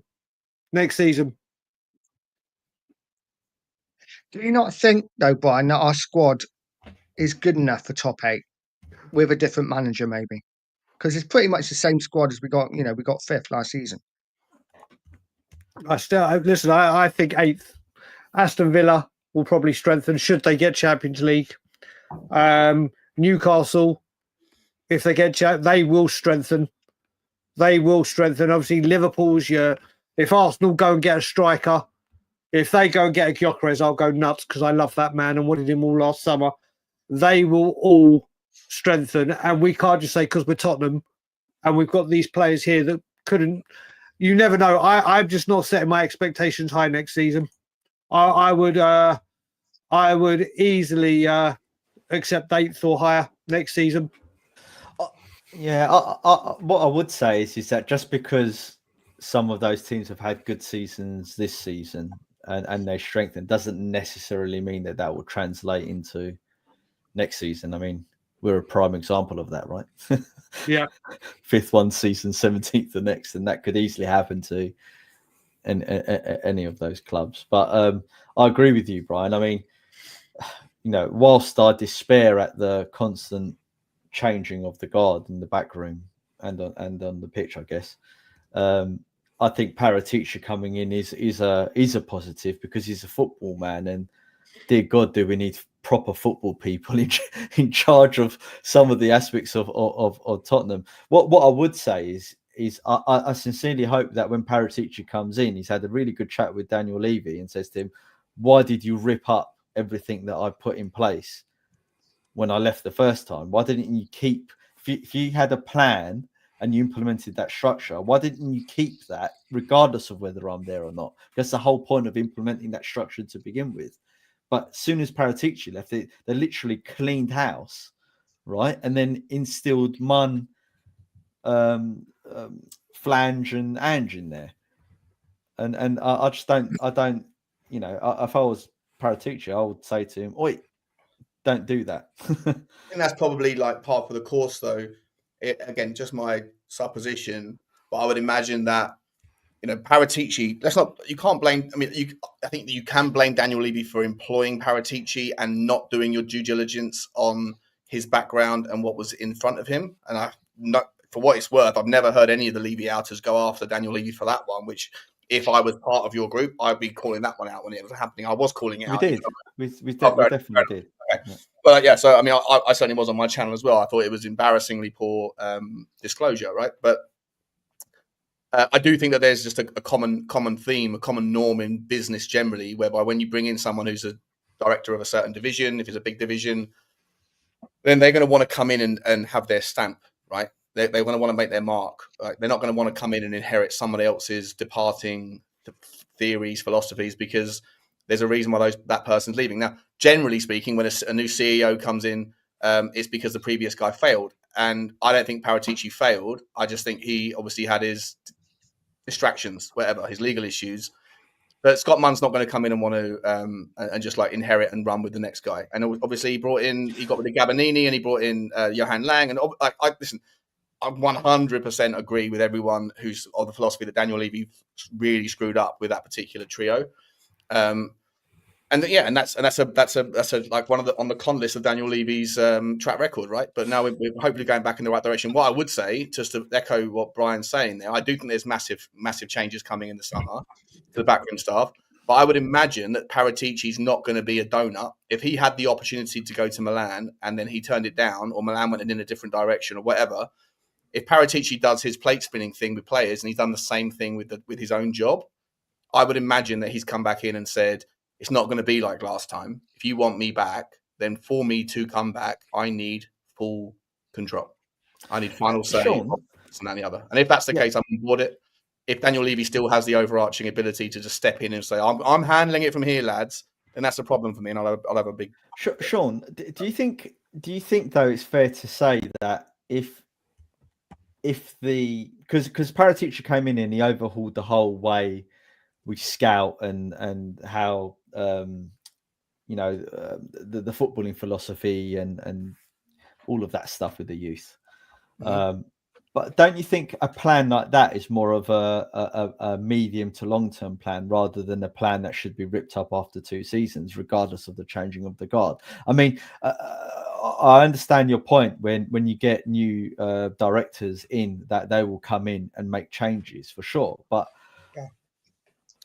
I've been in multi-billion-pound companies where you have new CEOs and directors coming in, and they keep the best bits of the company that's working well. And you could arguably say that the youth side of Tottenham Hotspur, when Paratici left, was doing very well because we were winning everything. So you get Munn, who's come in from the other side of the globe with poorer experience. Let's just be honest here. That, you know, not as a great CV in comparison to what came before him, ripping everything up. Yeah, and a massive ego. The geezer's a cycling enthusiast, and yeah, no disrespect to cyclists out there, but not my favourite type of people. It's not football. Not football. And and he was a beneficiary of being a part of the City Football Group. And like when you're involved in something as like polished as that is, then how much of that is down to your success versus how much of it is just like other templates that are copied and pasted from other things, right? So I think that Daniel Levy had his head turned a little bit by the City Football Group thing. And that's why I initially just presumed, and again, I was wrong about it, but I initially thought that Scott Munn's eventual rationale, like reason for being here, raison d'etre, whatever, was to embark on a multi-club ownership model, which I do think is something that Tottenham need to think about getting back into it in the future. But again, when resources are tight, as apparently they are, I don't believe they are, but when resources apparently are tight, then you're not really going to dip your toe into that world, even though Tottenham were the groundbreakers, or ENIC were the groundbreakers on that back in the 90s. So I think that was part of the plan, but because everything else has gone so absolutely tits up, I think that Daniel Levy's probably gone, okay, I've screwed up here. Let's and look, you know, criticize where it's due. He screwed up 100%. Like, you're never going to hear me disagreeing with anyone who says that. But also, you know, I think Daniel Levy has been guilty in the past of hanging on to his mistakes for too long out of pride, and for cutting his good endeavors too early because there's been a butting of heads around control or whatever. And I think that with the Scott Munn and the Johan Lang thing, it looks like that's coming to an end. And generally speaking, director of football relationships last longer than managers. Like we were talking about earlier, about like how many managers have we been through? I hear you, lots of managers, right? And how many mistakes has Daniel Levy made? Look, over 25 years. I mean, I make more mistakes. If I get through a day where I make more good decisions than bad decisions, that's a good day for me, right? Everyone makes mistakes. So like, I think that you're going to have a load of shit shows over a 25-year tenure. And the managerial thing, that it's not just the Tottenham theme, unless you are part of the 7 big managers that over the last 25 years, then the average tenure of a manager in the Football League, at least these days, is about 18 months, right? So we're about average on that basis.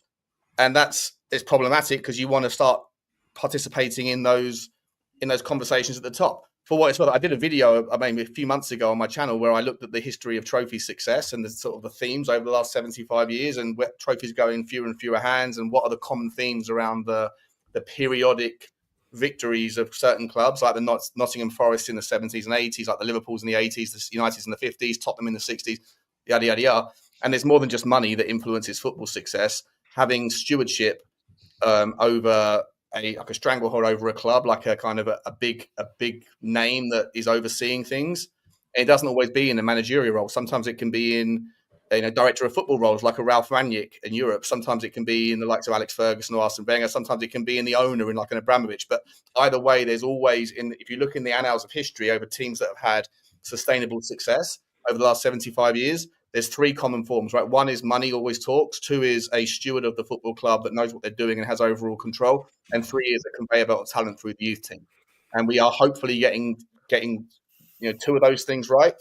The third is a football guy who has overarching control. As I said at the start of this, I hope that Paratici, if he's coming back in, he'll come back in with certain conditions that are, this time, I need final say. And so I really hope, I don't know if it's going to happen, but I really hope that Daniel Levy can say, okay, here's your budget. You spend it how you want. You've got a 5% wiggle room on wages.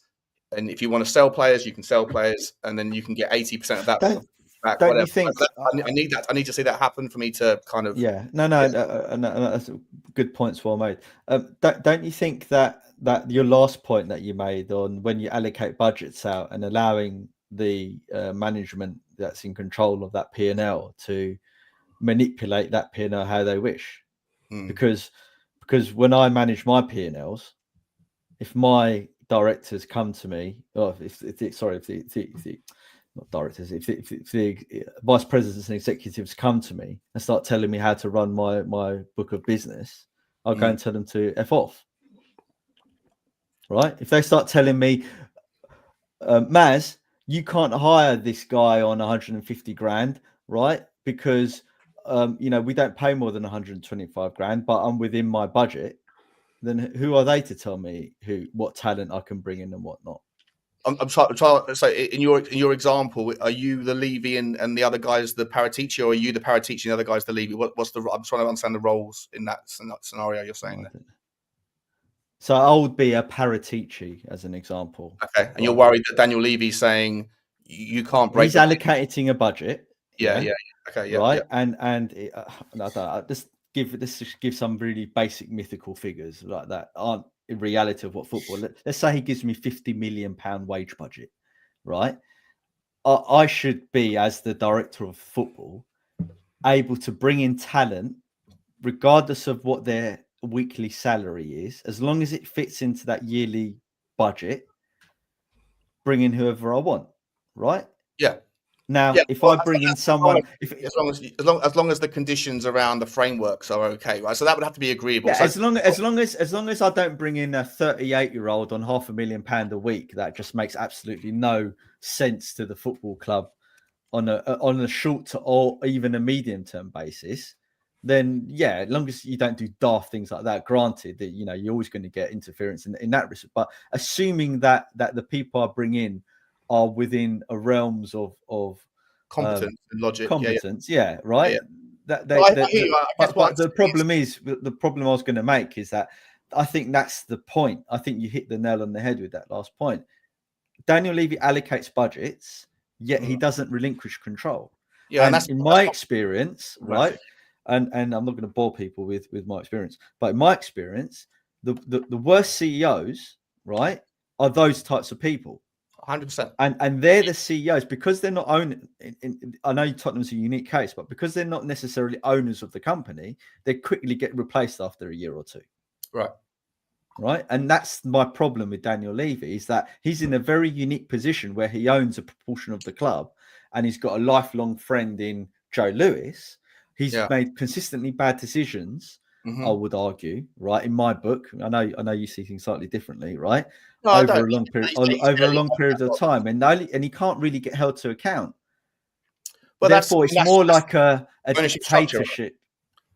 Unfortunately, that's just the reality. Like Elon Musk isn't going to take any bullshit from private equity firms or hedge funds that own 3% of Tesla, because ultimately he's got 48% or 52% whatever his ownership, right? So even though it's a stock market listed company, he can do whatever he wants, and it's just lucky for Tesla shareholders that he usually gets it right.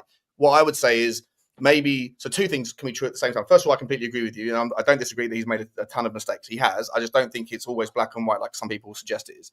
What I would say is maybe there's solutions that could be pushed here that both could be good for the goose and good for the gander. If Daniel Levy's looking for money to come in and Joe Lewis wants an exit, then I don't know why we don't broach the topic of going back to a stock market listed company, because they can get money from they can get plenty of money by putting that market back on the stock market, right? When that happens, unfortunately, then you have shareholder dividend relationships, which is what you see at Manchester United. I know that the Tottenham fans that are never happy will then use that stick to bash. But ultimately, that way you don't have to wait for the shining knight from Qatar to come in and give £500 million if Daniel Levy's overvaluing. What he can do is float the company. And if he thinks that the stock market is the best barometer, and I guess he would do because he's a business guy, the best barometer of what fair value really is, float some of your shares. Float some. I think you're putting too much faith in me on that. I mean.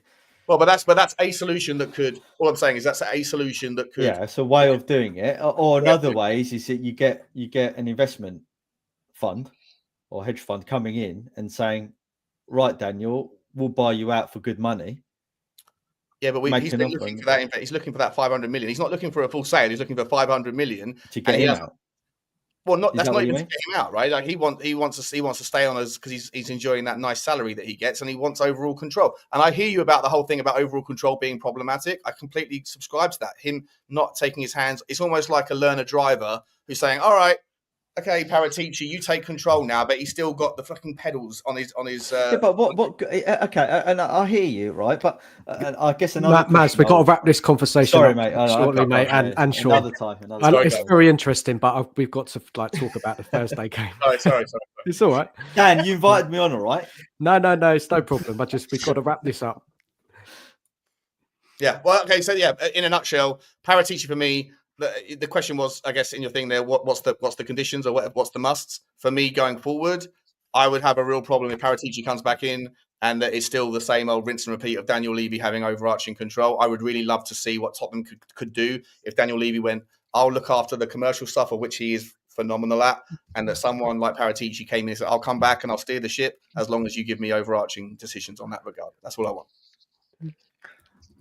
Right, guys, fascinating conversation. Say it went on a bit longer than expected, but no, it's good. It's a great conversation, really interesting, and I hope the viewers enjoyed it.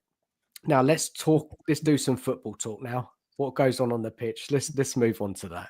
Stays on the pitch. What goes on the pitch stays on the pitch. Yeah, exactly, Brian. Exactly.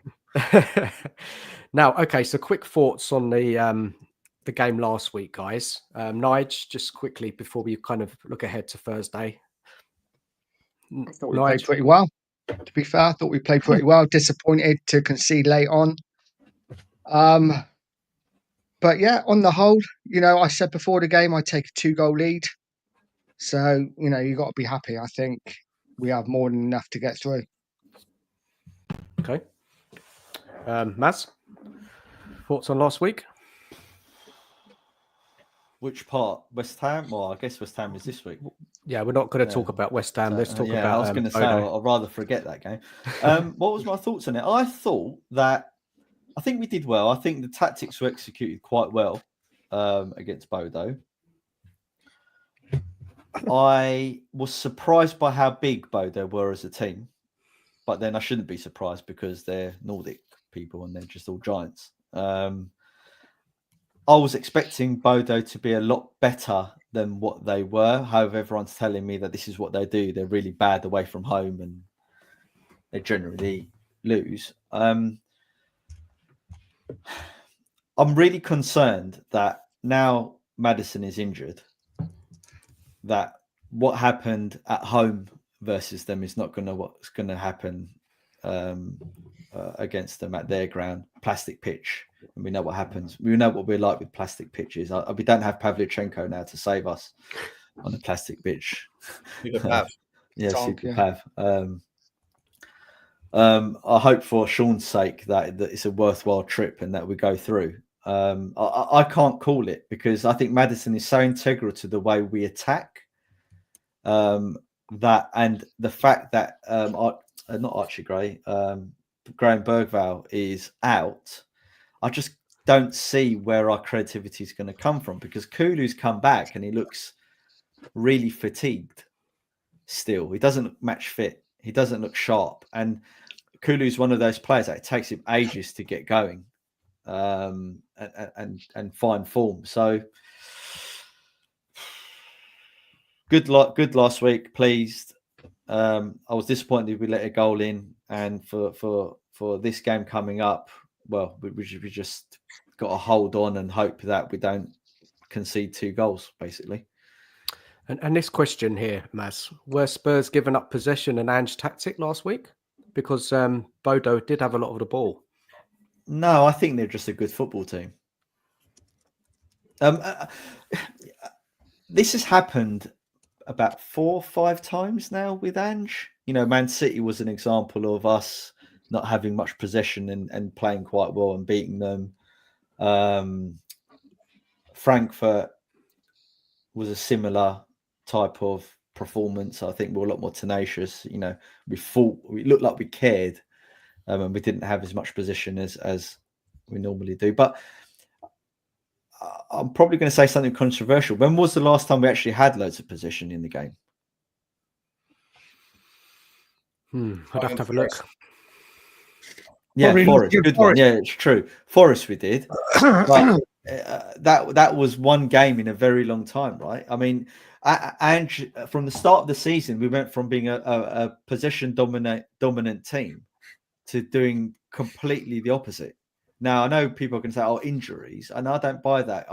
I think Ange is responsible for configuring the squad to how what he needs to do to compete in the season.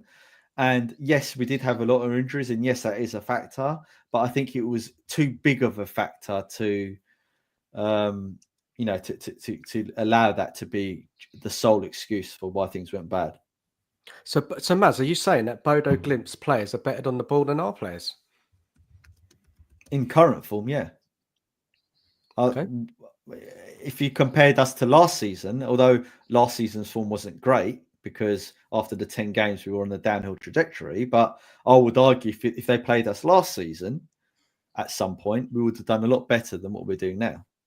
Okay, so it's more the form rather than the better players individually.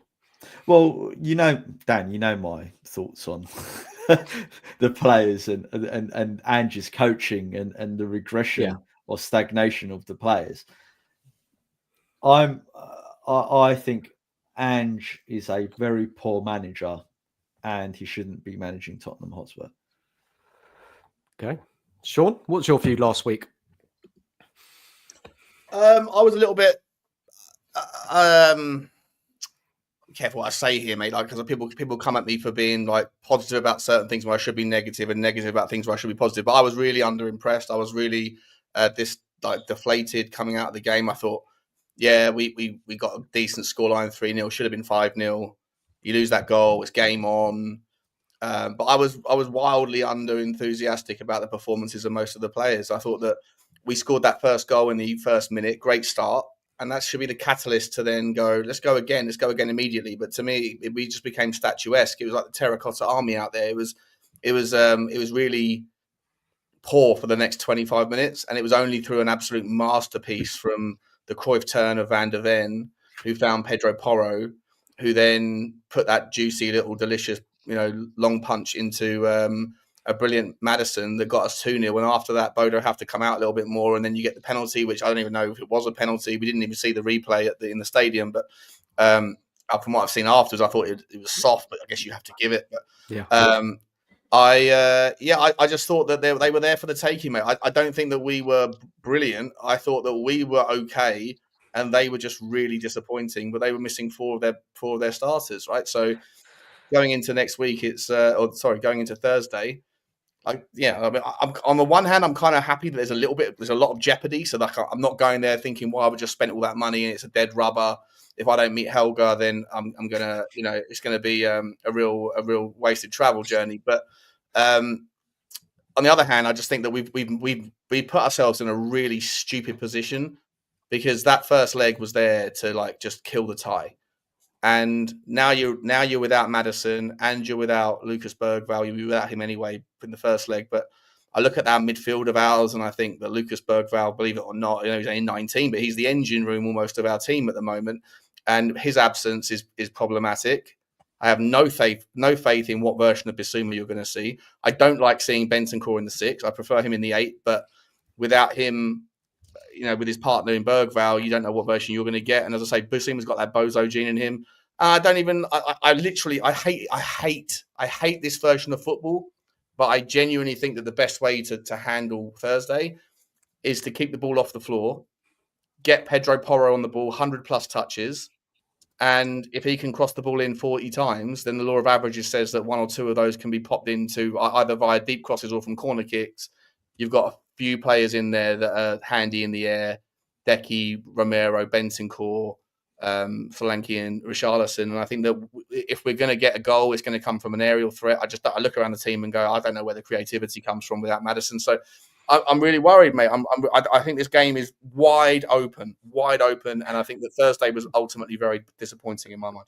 Shaun, yeah, you're very similar to me. I was disappointed last Thursday. I've got to be honest. I think we could have won that game 4-5-0. I don't think we played that well. I've got to be honest. I don't think we did. And that conceding that sloppy goal has really opened up the tie now, hasn't it? And it's given Bodo a lifeline. And those fans, I spoke to like maybe 20 Bodo fans coming out of the stadium. They were all so pumped. Mm-hmm. They're like, we're banging this. Yeah, most Tottenham fans were like, and it was a sucker punch. Yeah, I just really hope that Tottenham step up on Thursday. You know. So I'm going to bring up some information about Bodo in a little while. I just want to hear from Brian first before we do that. Brian, how are you feeling after the game? Were you happy? Were you disappointed in anything? Yeah, well, look. First of all, for me, the result was always more important than the performance. It was one where, like you've all said, we had an opportunity with their players out, with the atmosphere we had at home, with a very strong team out, to get the job done in the first round. First half, do you know what? 2-0 up, I thought very, very disciplined. Everyone would have taken it beforehand, kept the shape. We weren't flying around the pitch like we do in the Premier League. And we had a 2-goal lead. What did surprise me about Bodo, without having their key players in, I actually think they looked more comfortable on the ball. I thought they didn't get into the final third or create havoc, but when they were on the ball, they looked very, very comfortable. They were tidy, weren't they? They were very, very tidy. And then obviously the second half, they really didn't have much going for them, but they got that sucker punch goal. And we, like Shaun said, Stel did videos as well saying about how the Bodo, you see what they are at home. They are a different animal. They are the teams they've played. They normally score 2 goals. They will have their players back. They will be acclimatized to the surroundings, the weather. That pitch is a leveler, especially in the cold conditions. My biggest concern isn't even with Matt. I'm very, very concerned about, do we have Vicario playing out from the back or Vicario hoofing it? And I hope it's the latter. Exactly, Shaun. Because honestly, if I was Bodo, it's about failed experiments all stream. That is a failed experiment. Just completely. Completely. I said after the Frankfurt game, I loved the Vicario was just hoofing it out. Didn't care if it went out for a throw in. I didn't care where it went. It relieved so much pressure off the back line. And on this pitch and in these conditions, the last thing we need is playing out from the back and putting unneeded pressure on us. I think I'm going to be positive and think we will get through. But people need to understand this is not Tottenham just need to turn up or Tottenham just need to get on the pitch and we see this game out. They are a beast at home. They are a very, very different opposition at home. And we need to make sure we stay resolute. We need to stay compact. We stick to the plan. If we put in another performance like we did Frankfurt, we'll be fine. If we put in an AZ Alkmaar away leg performance, we are bang in trouble. Yeah. Bang in trouble. So we've just got to make sure that whatever the game plan is, we stick to it and just do not concede early. Not concede early. No, fair enough. So let's bring up some information about Bodo, their strengths and their weaknesses, yeah? Let's just do that, get into it. Okay, so this is their strengths. Ooh, PowerPoint. I've never heard Shaun so excited. No, it's not. It's just the PowerPoint. It's not a PowerPoint. It's just an overlay. Oh, fair enough. Well, I mean, it was created on a PowerPoint, right? No, I just have an app I use just to put it together. Nice. I like it. Organised. PowerPoint mobile. Yeah, that's it, man. I've got an app, but anyway, look. So this is how they play. Typical formation: 4-3-3 or 4-2-3-1.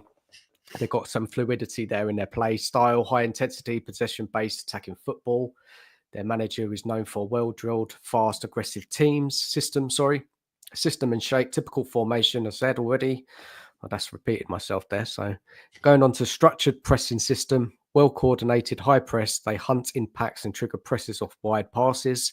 They thrive on forcing mistakes and counter-attacking quickly. The pitch, well, we all know about that. They're very strong at home, as we've all said, especially in European ties. And there's a famous 6-1 win over Roma.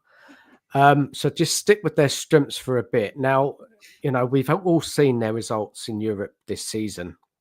I mean, they did have a slip up against Karabag.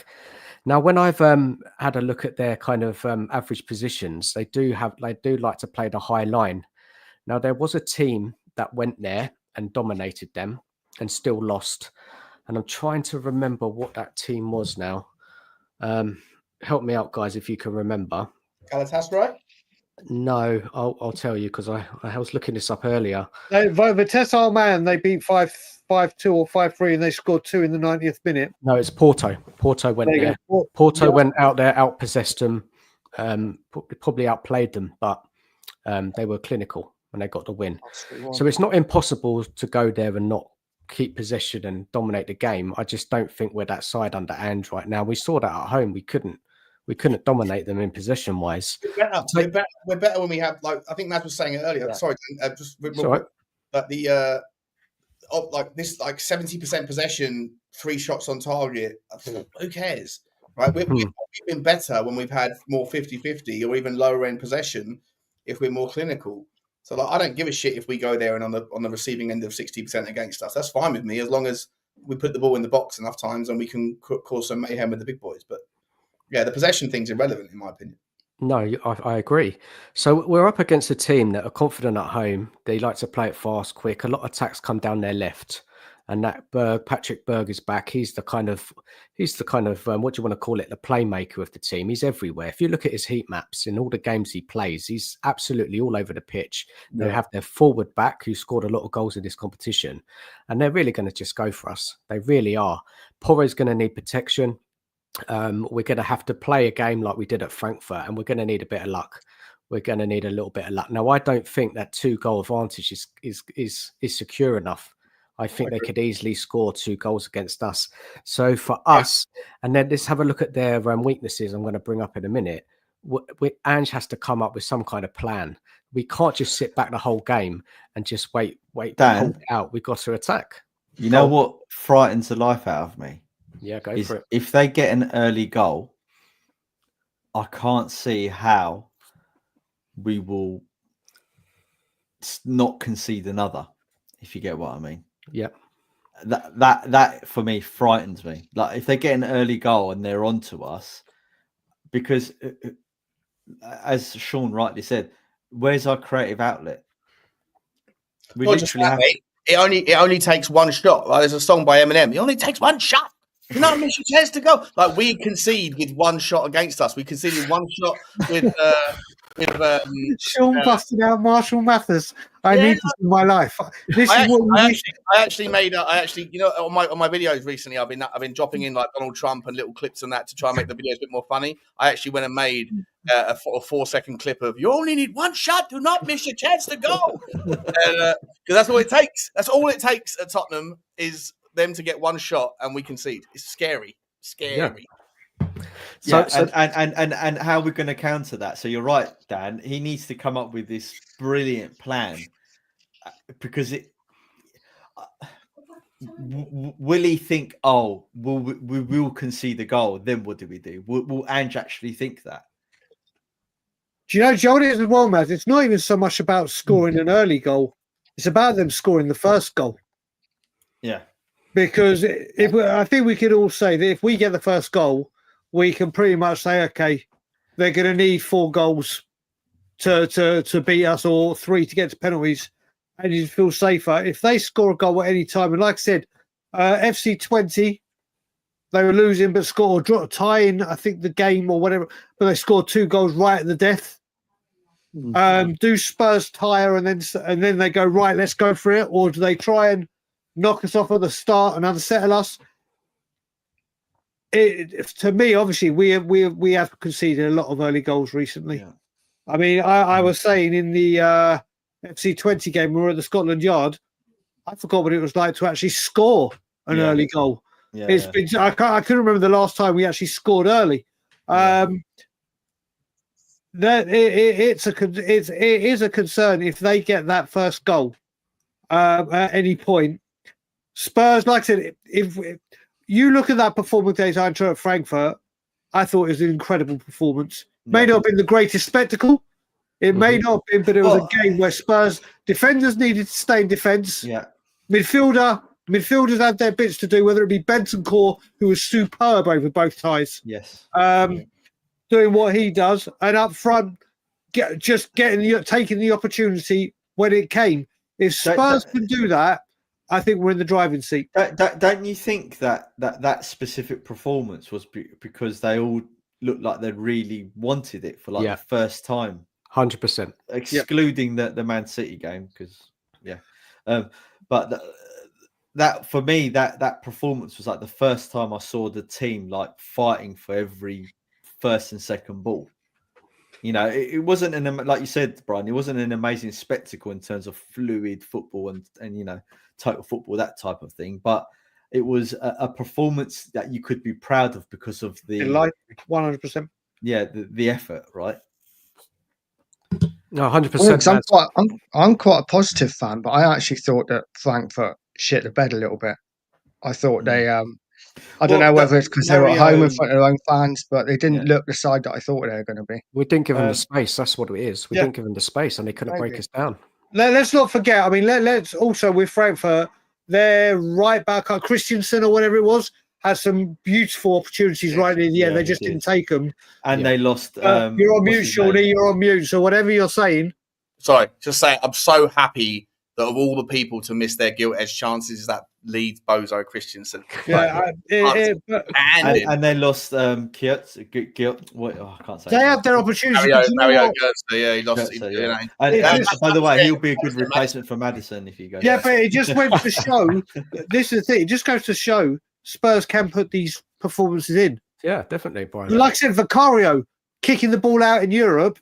As soon as we get back to the Premier League, it's back to like Lloris style distribution. There seems to, like you said, Maz, it could be the players came together. Ange had they said, right, this is it's hit or miss, all or nothing. I just imagined Ange doing that same old team talk he was doing at Celtic. Think of your families, guys. Yeah. We'll be watching you tonight. Either way, it just went to show that we can put these performances in.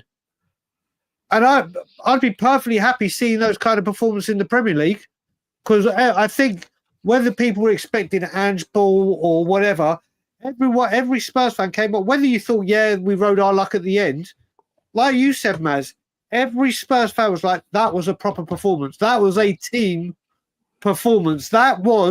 We had to go there, shut up shop. The stadium atmosphere was a massive testing point for us because we've normally gone missing.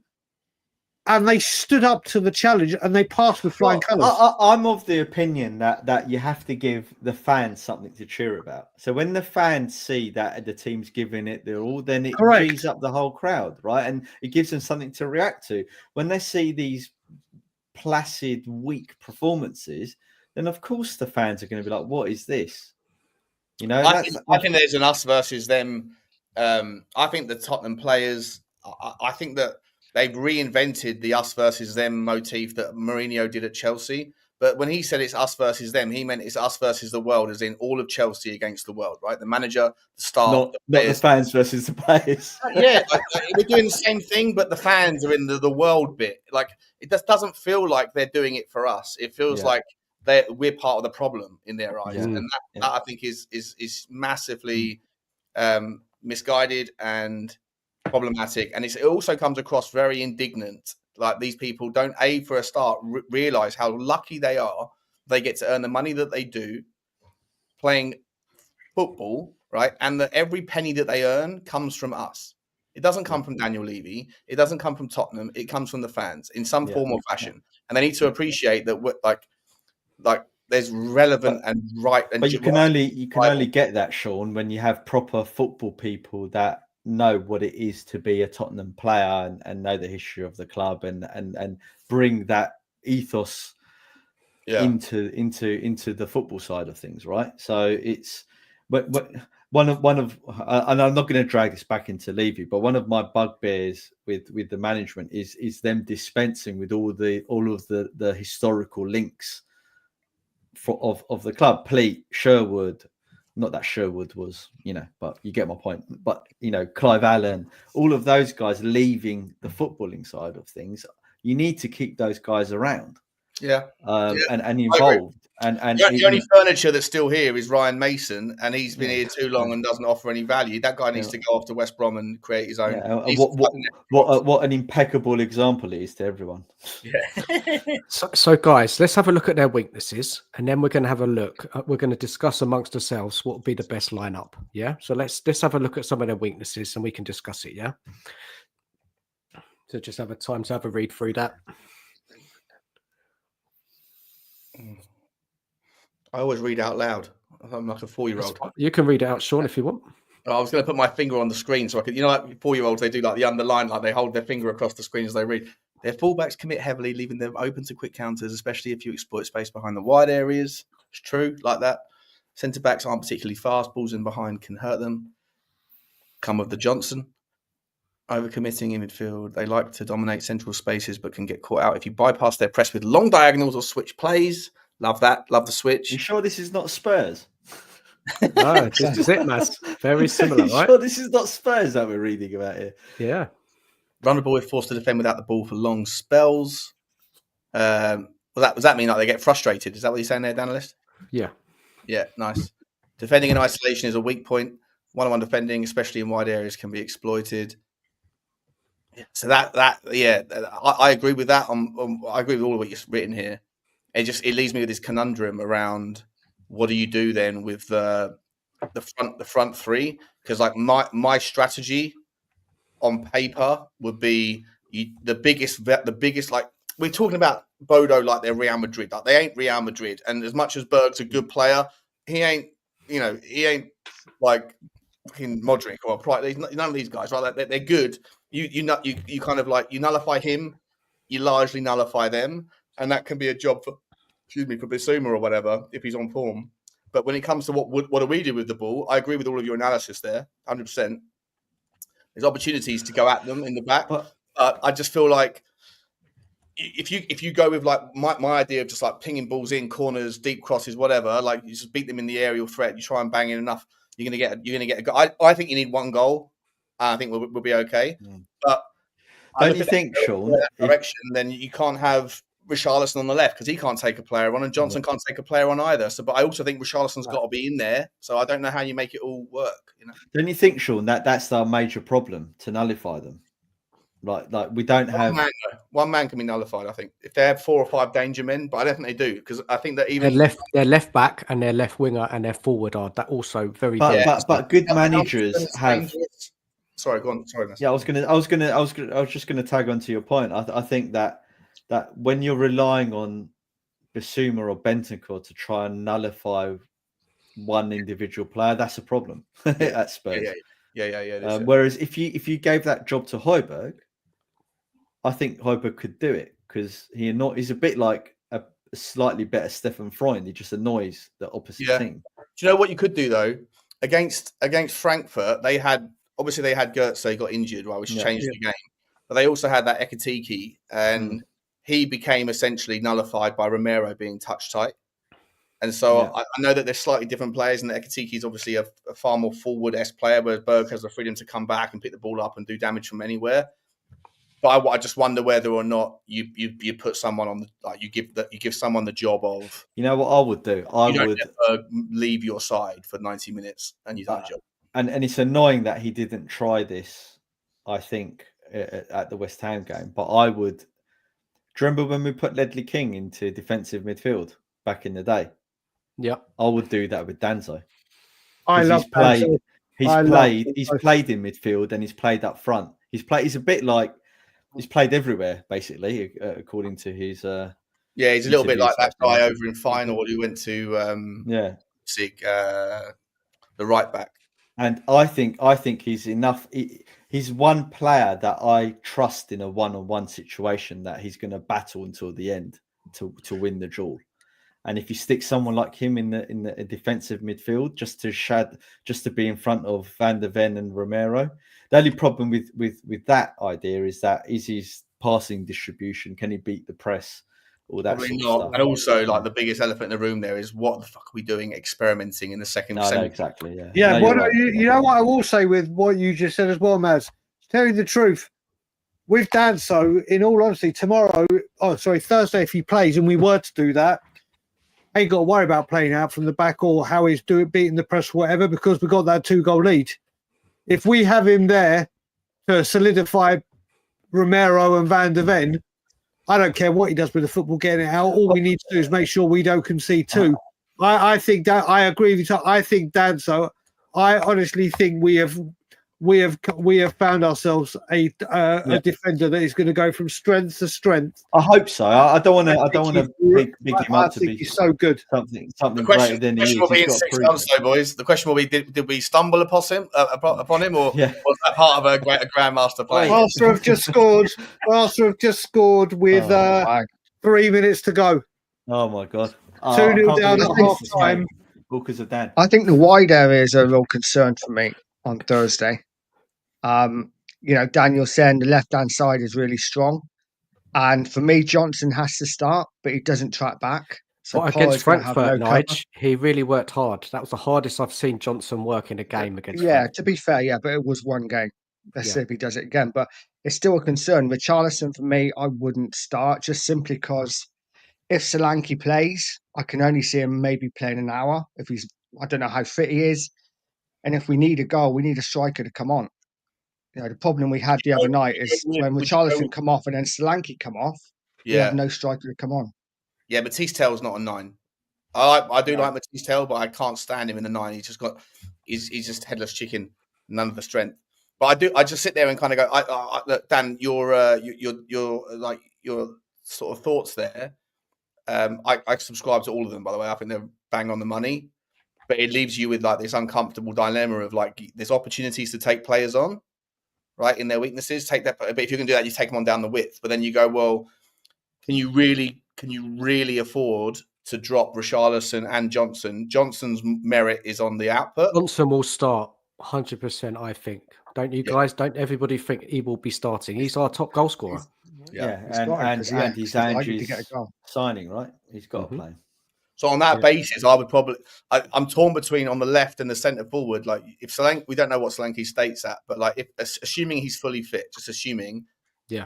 And then on the left, you've got the choice of Richarlison or Tell. I personally would go with Richarlison, just because I personally think that the best way through this one is just to be banging balls in and get aerial chance pieces. Yeah, Porro with the pass over the top. Exactly. But if you do that, you basically take away the opportunity to go at their weaknesses, which you just correctly, in my opinion, lined up there, which is their vulnerabilities on one-on-one, because you're not Richarlison ain't taking a guy on and beating the man, and Johnson certainly isn't. So but Tell doesn't do that either, though. Shaun. Yeah, I think so. That's the problem.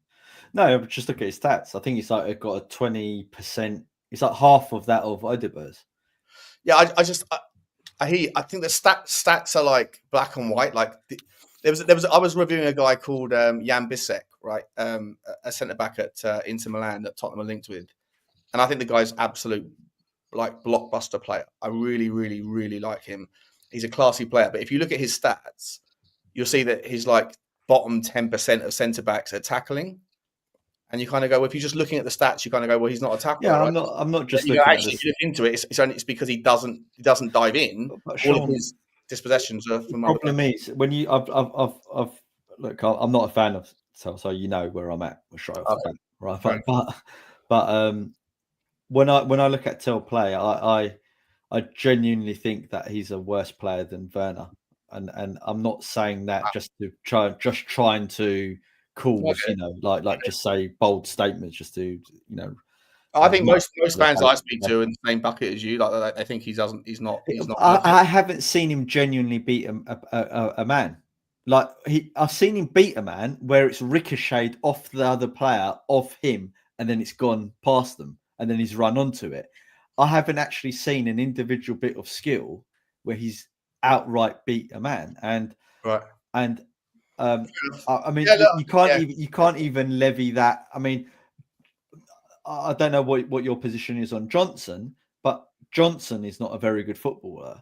But at least, as you said, his output is tapping in, right? And at least he can do that. Whereas when you look at there's value in the ability. Like people think, oh, you're a tap-in specialist. Actually, there's a lot of value in being able to, know where to be, when to be there, and time it Well, right. give him credit. He's the only one who's managed to do that this season regularly. Yep. So I'm not. When you've got that, you need someone knock him else for on that side. You need someone else on the left-hand side who's going to create, who's going to take on a man, who's going to be more involved in the game, and that's the issue here. We haven't got anyone. As bad as Werner is, and this, I know we haven't seen. It's almost pointless talking about Werner, but I'm going to say the point anyway because it's in my head and I need to extract it out of my mouth. OCD. Yeah. Right. as bad as Werner is, at least he could take on a man on the occasion, and at least he's really good at smashing it into other people's knees. Whereas Tell, granted, he set up the goal last week against West Ham, but that's probably the most positive thing I've seen him do. The goal he scored against, what was it, Nottingham Forest or Wolves? Wolves, I was there. Wolves, yeah, right. He didn't even know the ball was coming to him. I will say to you, Maz, I have to say, and I've said this on many streams, and I'm going to say, just because you mentioned Wolves, I went to the Wolves game where it was a horrific performance. But one thing I will say is the only game I've seen live this season. You went with Johnny, didn't you? I know. I went out with Ben. We are on TV. Yeah, Johnny was there. Yeah. But I will say this: Inter Milan have just scored in injury time. It's 3-3 again. Oh, really? Yeah. 3-0, 6-0. 3-0. Inter Milan have just scored. They're going absolutely. I can't believe I've missed this game. Mate, honestly, I haven't got access to. I missed the first game, which was 3-3. I was like, "Oh, you bastards!" Well, I've got it this time. I made sure. But what I will say, I'll go back to what we were saying with Wolves. Matthias Tell and people that were there can agree. His movement off the ball in that Wolves game, and obviously I've only seen that game live, so I haven't seen any other game live. It's all been what everyone's seen on TV. His movement off the ball was absolutely magnificent. The amount of times he'd beaten the press or beaten the run, and every time we got the ball inside, we didn't even look. We either passed it backwards or went wide to Johnson. Yeah, I've never seen his movement. Madison peeled him out a couple of times. His move. Listen, Maz, what I'm saying, I'm not saying, oh my God, he's absolutely incredible. There's something there, isn't there? There's something there. Bro. I've heard this. When Werner came, do you remember what everyone was saying in the first Maz, game? I'm not. Listen, he's out on the right. He's free. Or left. He's free. He's making the runs. But what I'm saying is his movement, and in that game we were so goddamn poor. Not saying if we fed him every time, Matt, he would have gone down the byline, taken on 3 men, crossed it in goal. Yeah. He was making moves and runs that if someone had just looked up, and we were playing so within our shell. Yeah. I'm not saying it makes him the greatest player. No, I get your point. I feel like no one's seen this. I think you are, Shaun. Sorry. right. But I look. If we buy Matthias Tell, right, for 5, 10 million, 15 million euros or something like that, then I'll be happy. Can I say Aussie Ange once again? Sorry, I'm just going to interrupt. Anyone that sees Aussie Ange in any chats, don't think this guy. I think I was on a stream with both of you, Dan and Nige, last week on the 2 Mark show. I love this dude. He's just here having fun, trying to wind people up, but in a very respectful, fun way. And the comments he comes up, always brings a smile on my face. So guys, treat this guy. He's only here having fun. He's not trolling and being rude and disrespectful like other people have in this stream or on other channels. Aussie Ange is always bringing a smile to my face. Sorry, Maz, I'll let you go on again. I was going to say, that if we buy him for I don't know, 5, 10, 15 million euros, then fine. They can hedge their bets for the future. Someone sees something in him, granted. But the problem I have with Tell is I think we've got brilliant potential talent in our squad, not like Mikey Moore and/or Donnelly when he comes back, and/or Yang. I don't know. I haven't seen anything of Yang, so I can't judge. But let's just assume that he's a talent that's due to come in, right? Then why would you buy him, Matthias Tell? That's my problem. And if this is a youth-centric project, then surely the whole point of us spending millions and millions of pounds to refresh the whole youth setup should pay dividends at some point. And it shouldn't be buying 100%. a talent or a purported talent from Bayern. We should be promoting our own talent. I do think with Bayern Munich, you end up paying. You're buying like Harrods Tupperware, right? Like just because he comes from. That's a great analogy. What's a great analogy? It's true. Oh it's no! true. No, you're right. And just to circle it, just to square the square the circle or circle, whatever the saying is. It's getting late. Is that Frank Arneson went to Chelsea and implemented one of the best youth system setups in England that's enabled them to churn out these stars or players that they could sell on to whatever club, right? And make money on them. If that's what Daniel Levy's master plan was meant to be, right, then start giving those youngsters a chance to gain value or prove themselves, and then sell them on if they don't work. A bit like Parrott, all right. We only got 6 million for him, but this is 6 million is better than a kick in the teeth. Yeah, I don't disagree. I see something in Matisse Tell that I think most people don't, and I'm probably wrong, could be wrong, happy to be wrong, but again, 50 million quid, absolutely no chance. But if we can go back to the drawing board and say, another year's loan for 5 million, or we'll give you 20 million quid plus 20% sell-on fee, something like that, right? Then I think there's something there, because I look at like games like West Ham yesterday and I see dead rubber all over it, but I see the reason why 8 of those 11 players haven't got a sniff's chance of getting into the team for Thursday. It's because they don't give a shit in the moments when they could in dead rubber games. But I saw Matisse Tell running all day, making an effort in that game. I know that I thought the threaded pass was whether it was design or luck, whatever. I thought that it was a very thin tunnel to get that pass through, and I thought it was a good execution. But I also thought that he did well. But then at the same time, I thought Mikey Moore did really well when he came on. So I hear the argument around like, what we're cock blocking Mikey Moore here, and that's problematic. And I get it, totally get it. And I also hear the argument you just presented there about the youth team and what we're supposed to be doing with it. What's the point of it if we're still gonna go out and pay Harrods Tupperware prices, right? Because I think that is the whole point of that, is to not have to do that. So I totally take the argument. It's just on the specifics of that player. There's something about him, and it hasn't manifested, but there's something about him that I just trust. I'm a gut guy. I'm a gut instinct guy. And I see something in his work rate. I see something in him that I go, there's a real player there. He just needs the right coaching, the right manager that can get the best out of him. And I don't necessarily want to sunset that whole story just yet. So if there's a way that we can make it work that it isn't overly costly, then I'm okay with it. Okay, so let's get back to the game. So who do you think Ange is going to play on that left, and who would you go for? I'll go first because my answer is really quick. It doesn't matter who Ange plays in his team. Well, not on Thursday, don't you think? It's important. It's such a big game, Maz. Doesn't make a difference. Doesn't. I'm telling you, he doesn't. Why? Because every combination, right, that we've seen him try, the outcome is generally always the same. How many times are we going to see Bentancur Basuma, Bentancur Sarr Basuma, Sarr Bergvall, whatever combination, and the same with the defense. I know there's been injuries and stuff, but it doesn't matter. What really matters is what Brian said earlier. If they come out and they play like they did against Frankfurt, then good outcomes are more likely to happen. If they come out and play like they did against what Shaun said against West Ham, dead rubber duck, whatever Shaun said, right? Then it's going to be bad, and it doesn't matter who's playing on the pitch.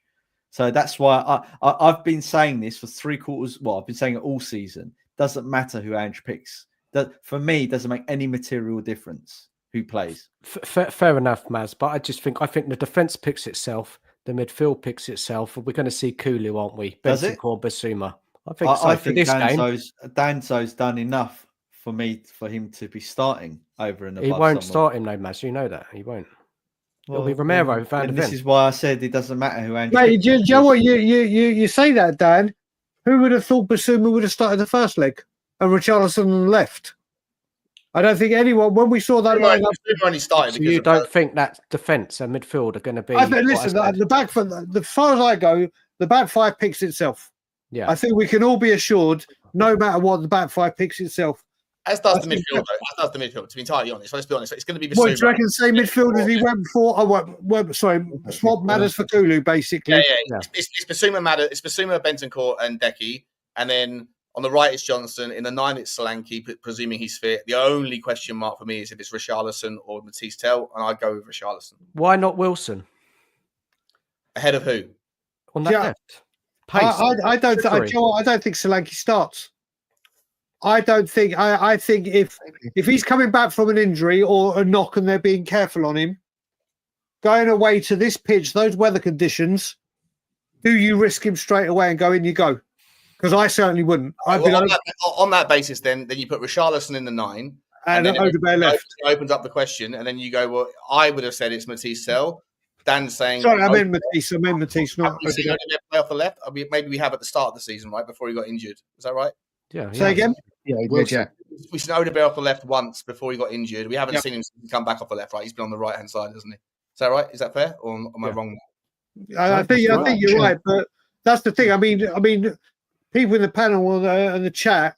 I mean, if Solanke is deemed, let's just say, fit enough to be in the squad, do you risk him playing on an artificial pitch? Good point. It's a good point. Not weather conditions. If you're worried about the final, you're thinking too far ahead. Like for me, you have to get. There's that as well. But I'd rather have if he is available, I'd rather have a Solanke coming on at the end, especially with his hold-up play.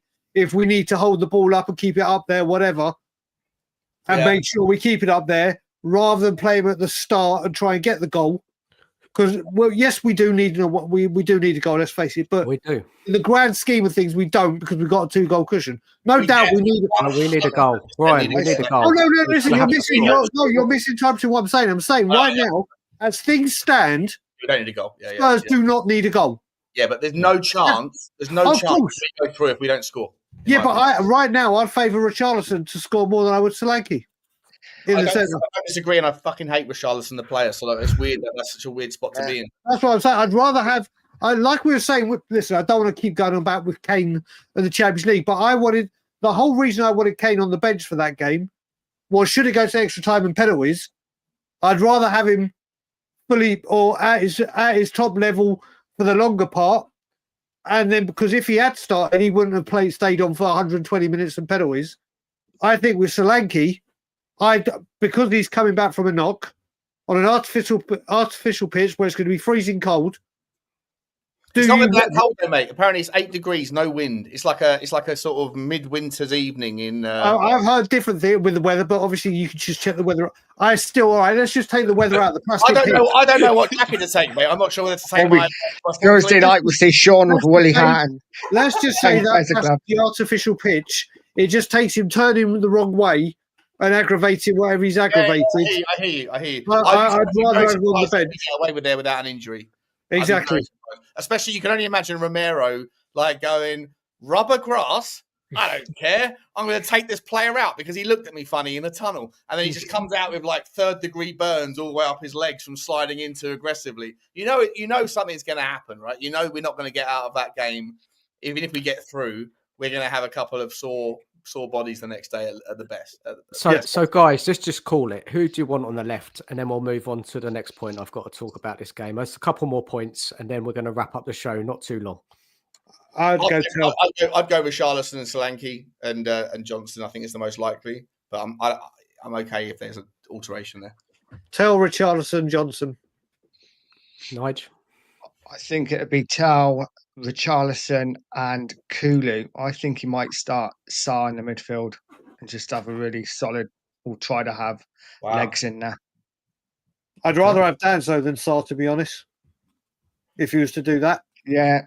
It's interesting. Sa's got legs, hasn't he? Yeah. He'd get back the pitch. Daddy long legs, we call him. Maz, who are you going for? I know you don't really care, but who would you want to start if you could? If you were Ange. What, the whole 11? No, they're left winger.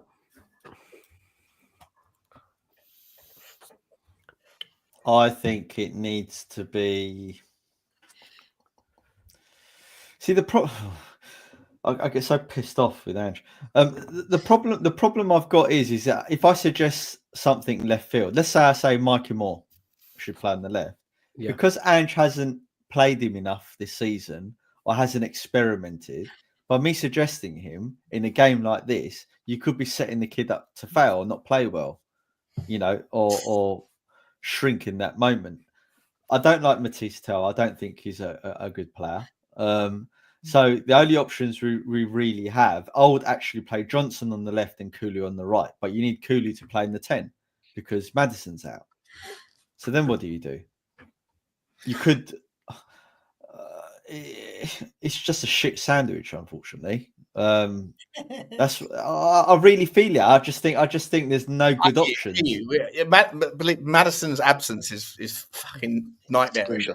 It's like what you could do. What? And he hasn't done it this season. So by me suggesting it doesn't mean that it's a good option. But what he could have done is, let's say, played Bentancur in the 6, Sarr in the 8 position, and Basuma as the 10. Because we know Basuma in his Brighton days was a good number 8, and he can go up and down the pitch really well and control the game. Basuma in the 10, did you say? Yeah, why not? No? Why not? No, with all due respect, that's the I've never heard of, like that's the furthest thing I'd say, right? He's not a 10. Do you know what? It'd just be typical that he did that, and then he would have had hold on. Get the Zinedine Zidane game. Was he not a number, effectively an 8 or a central midfielder? It was a box to box. Right. So if you can be a box to box, why can't you? Because you've got to be a good passer and you've got to have a shot on you. He's never scored a goal in professional football, has he? Yeah, he scored a thunderbolt for us against Brentford. Everton. He scored one goal in his career. He's got one more. I think he's got one more. I think he's actually got 2 this season. 2 this season. I can't remember the second game. Don't forget he scored I know he's rubbish, Sean. He's on fire. Suspend your disbelief, right? But right. No, I can't suspend it. It's real time. We're streaming. Like, what are we doing there? Well, but why not? I mean, it doesn't. This is what I'm saying. I'm suggesting things out of desperation. Who would you play in the 8? Kulu.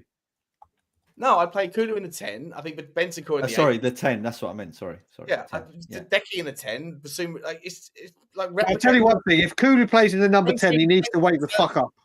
Same team as Thursday for me. What about Mikey Moore in the 10? The problem with he's playing the 10 in the under 21. Let me tell you the problem with Kulu in the 10. When we play him in the 10, what ends up happening is he's that player that we hit the ball to for him to hold up the ball like a striker would, like Solanke should, and lay it off. That's what happens when he's in the 10. I don't see this creative Kulu when he's in the number 10. I don't see him doing what Maddison does. Basuma as the equivalent. Basuma can't even, like, he goes missing.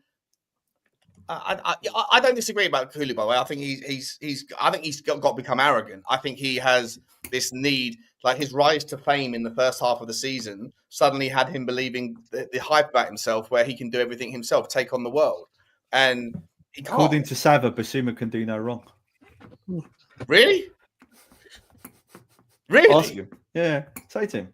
So Saviour's on the Basuma train. He loves him. Yeah. Inter have just scored 4-3. No. Wow. No. So no. I'm joking. It's look. Like I said, I'm in a conundrum as to who plays in that midfield front section. I think Maddison not being there is a massive problem for Spurs. Okay, let me put it this way, Sean. Sarr playing in that role, as he has done in some of the games when he's come on as a sub, is an awful proposition as well. Yeah, I can't stand Pablo Sarr. I'll sell it. So this is what I mean. It's like we've got no good options. No, I hear you, but Basuma's not the solution. Maz, you didn't answer the question, Maz. Who were you playing on the left? Who are you playing? Shit sandwich. It doesn't matter who plays on the left. I would play Richarlison then. This is what I would do. Honestly, I would play Johnson on the left, Kulu on the right, Solanke forward, and then hodgepodge the number 10 position somehow. Okay. So, right, what do you reckon? I think I know everyone's answer to this. It's just through conversations in this stream. Do you think Spurs are favourites on Thursday with 2 goals up? Guys, just call it out. Don't think too much. I'll go first quickly. I had a £200 bet today on Bodo to get through, just because I wanted to mitigate the risk of loss of us going out. But I've actually had a bet, a score specific bet on 2-1 Bodo. I think Tottenham go through, but we lose the game. So you think we're favourites, Shaun? To qualify, yes, but to win the match, no. Do you know what? Shaun has nicked my bloody content again. Shut your mouth, Shaun, and let me go first. It looks like I'm pitting. No, I agree with Shaun. I think this game is a lot tougher. I actually see, like Shaun said, and us doing a Lucas Moura again and getting a goal right at the death or nearer the end to put us through. I think we will be in Bilbao, but I wouldn't be surprised if we weren't. So are we favourites or not? Oh God, like Shaun for the tie, yes.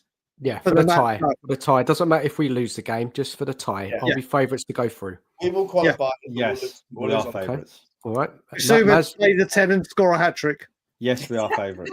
Maz agrees. Nige, you think we're favourites? Yeah, absolutely. Yeah, we're favourites. I think it'd be a tough game, but I don't think we're favourites.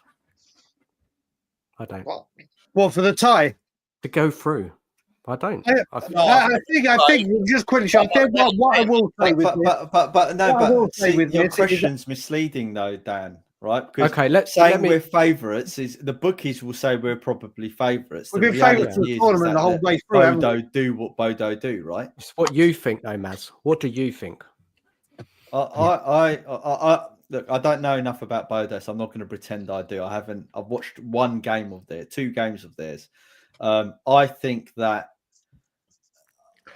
I think that we will go through to the final. I think what you got to look at as well, as Shaun mentioned earlier, and Stel did it as well. If you look at the Spurs fans, they're all kind of, it's a 2-goal lead, and you look at the Bodo fans that are more than happy going back with a 2-goal lead because they're very confident in what they can do at home. That's got to say something. You saw and it's not even just, you saw with the Bodo celebrations with that goal. They celebrated that goal like they've won the tie 1-0. You look at what they are. Even the players. Even the players, they were there for ages, weren't they? They were literally. So why do you all think they're favourites? And why do you think we're favourites? Because if you're saying that, Brian, why do you think we're favourites? They're not Real Madrid, right? They're Bodo Glimt. Like, come on, what are we doing here? Like, I think that Tottenham fans are guilty of I don't know what it is about our fan base, but I feel like we always lean towards Spurs. What gives you confidence, Shaun? What gives you confidence, Shaun? Tell me.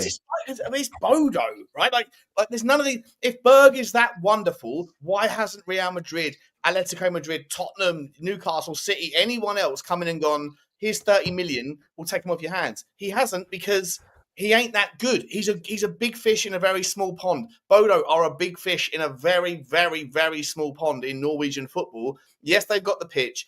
The weather's on our side, by the way, from what I've looked at, because I'm flying in there on Thursday. It's 9 degrees. It's not sub-zero. It's not snowing. Keep the ball off the turf. Come on. I feel like we are massively over. I get it. And I think that there's a threat, and I think that we will lose the night. But I still think that if we lose and we go out, it is Tottenham's fault. It's not because Bodo are going to be extraordinarily amazing. It's going to be because Tottenham bottled it. And that is unacceptable given what else has happened this season. And so I feel like we are, as fans, just overly cautious, overly pessimistic, and that ultimately, if we play to anything like Tottenham's level, this shouldn't be that big of a hurdle. That said, I think we'll be in Bilbao. The night will be tough, but we've got enough. 2 goals. Yeah, it's a kick in the teeth to lost a goal at the last minute. But Bodo fans are just being Bodo, right? They believe in their team, which is something I think Tottenham fans should do more of, to be honest. I think the things that concern me the most going into this is, first of all, obviously we've lost 2 key players, or 1, let's say, because Bergval's out the first time. Maddison and the creativity is a massive problem with Bodo having their players coming back in. I've said I don't confess to knowing anything about these good players that are coming in. So I can't say, oh my God, we've got to be on our way. I don't know enough about them. But like I said, my biggest concern for this whole game is Vicario playing out from the back, or is he hoofing it? If he is hoofing it, I will feel so much more confident. You If know we're the answer to that, from the Brian. back Don't fool nonsense, yourself. I will be dreading it, because I know they will just press on this. As you said, one of their strengths are, Dan, and it will give me that. That's my biggest concern. Isn't about who plays to the left that we had the discussion, or it is. Are Spurs going to dick about with the ball at the back? You know the answer to that. Literally just launch it. You know the answer to that, Brian. I know you know the answer to that. Well, no, I don't. Well, this is the thing. In Europe, he's been launching it away. So I'm hoping that they do it. Do you think that's his own intuition to do that? His own tactic? Or do you think that Ange has told him to do that? Well, I would hope and pray Ange tells him, especially on this type of pitch. So just goddamn hoof it out like you do in rugby, go out for touch. It's a huge concern for me. Spurs playing out the back on this pitch, that is the number one concern for me in the entire game.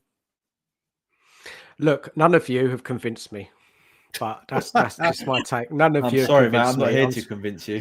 I was hoping that you would.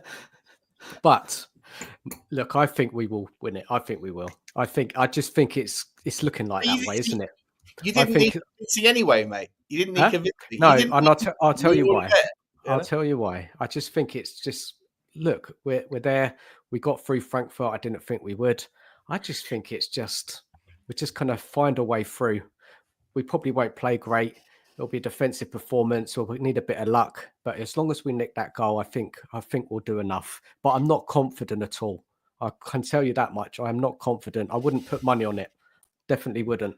Now, there's two more questions, and then we do really need to wrap it up. So this one here, when I started the show about mentality, right? Because Ange, that's what he loves to talk about, trying to change the mentality. Just give us your take on this one. Try not to spend too long on it.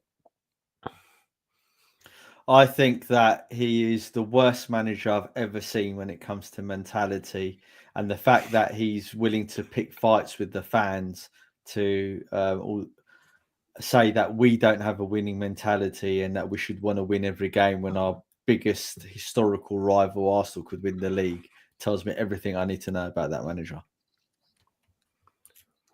Yeah, I think not for the same reasons, possibly, but I think that Ange Postecoglou is a car salesman.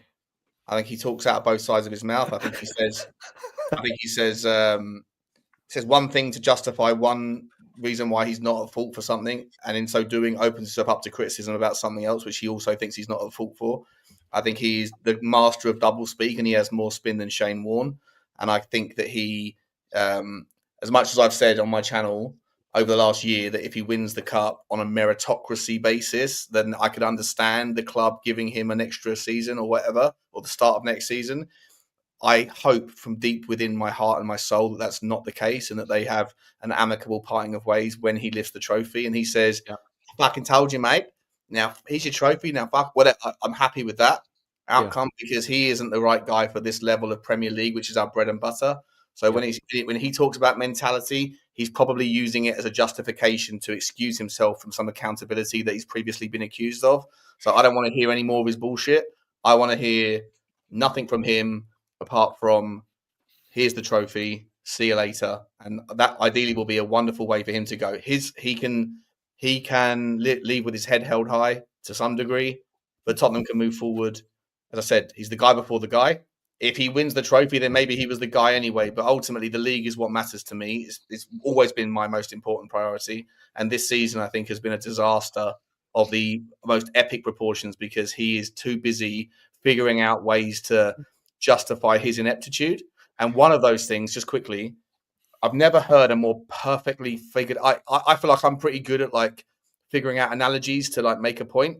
When he used that stonecutter analogy, it was the most brilliant piece of wordsmith bullshit from a guy who is a master of that bollocks. You can't kid a kidder. what he said when he said, when basically the 101st stone it's not responsible for the cut, right? It's the 100 works before it that you all think are failed experiments. What he's actually saying there is, I have an indefinite period of time to fail, because whenever you fire me, whether it's next week, next year, or next decade, if I haven't won anything, then we just weren't at the 101st cut yet. And so he has figured out an analogy that will give him an indefinite leave of accountability for his failures. And it's perfect for him. But in reality, it's a load of bullshit, and he needs to go the second this season is over. Yeah, I agree. Maz, Shaun, 100%. Brian, what do you want to add to that? And I'll be serious. I since the North London derby, since the Leicester defeat, I haven't listened to a single one of his press conferences. I refuse to listen to them. I just basically see what he said on social media, and for a guy, Shaun's used that analogy. The analogy that drives me absolutely bonkers, and he uses it all the time, is we weren't at the levels. We weren't at the levels of this. We weren't at the level.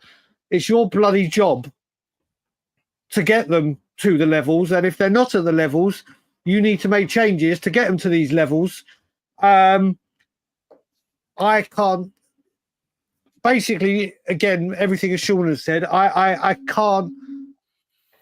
Especially when this man came in. No. Especially when this guy came in and said at the beginning of his tenure, it's the fans that will make me know if I'm doing good at my job. I will listen to the fans will dictate, blah, blah, blah. And now it's, well, the fans don't know what's going on. And the analogies that he comes out with. Last season, there was too few games. That's why it was shit. This season, got too many games. Too many games. Then it was, we went into this season stronger and more physically dominant. Now we're not. Then it's this, then it's no.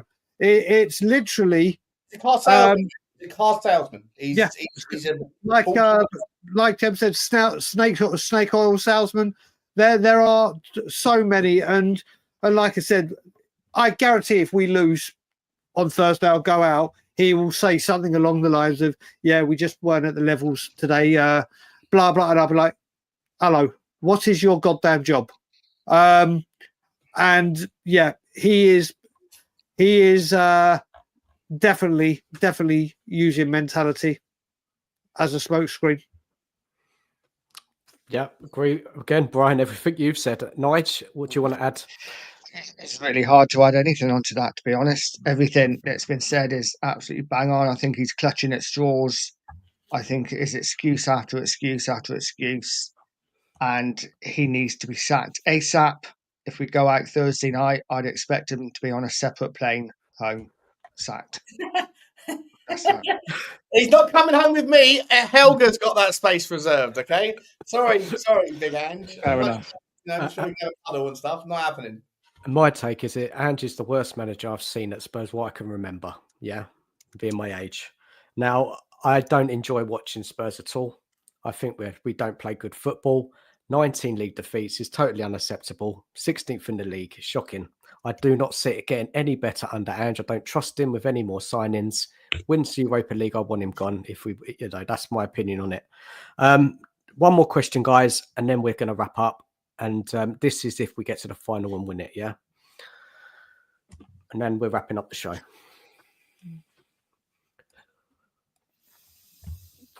I'll be real quick on this one. I'm more interested in your answers. I just think that it's almost gone 360 the conversation here, going back to what Maz and I sort of were talking about at the start.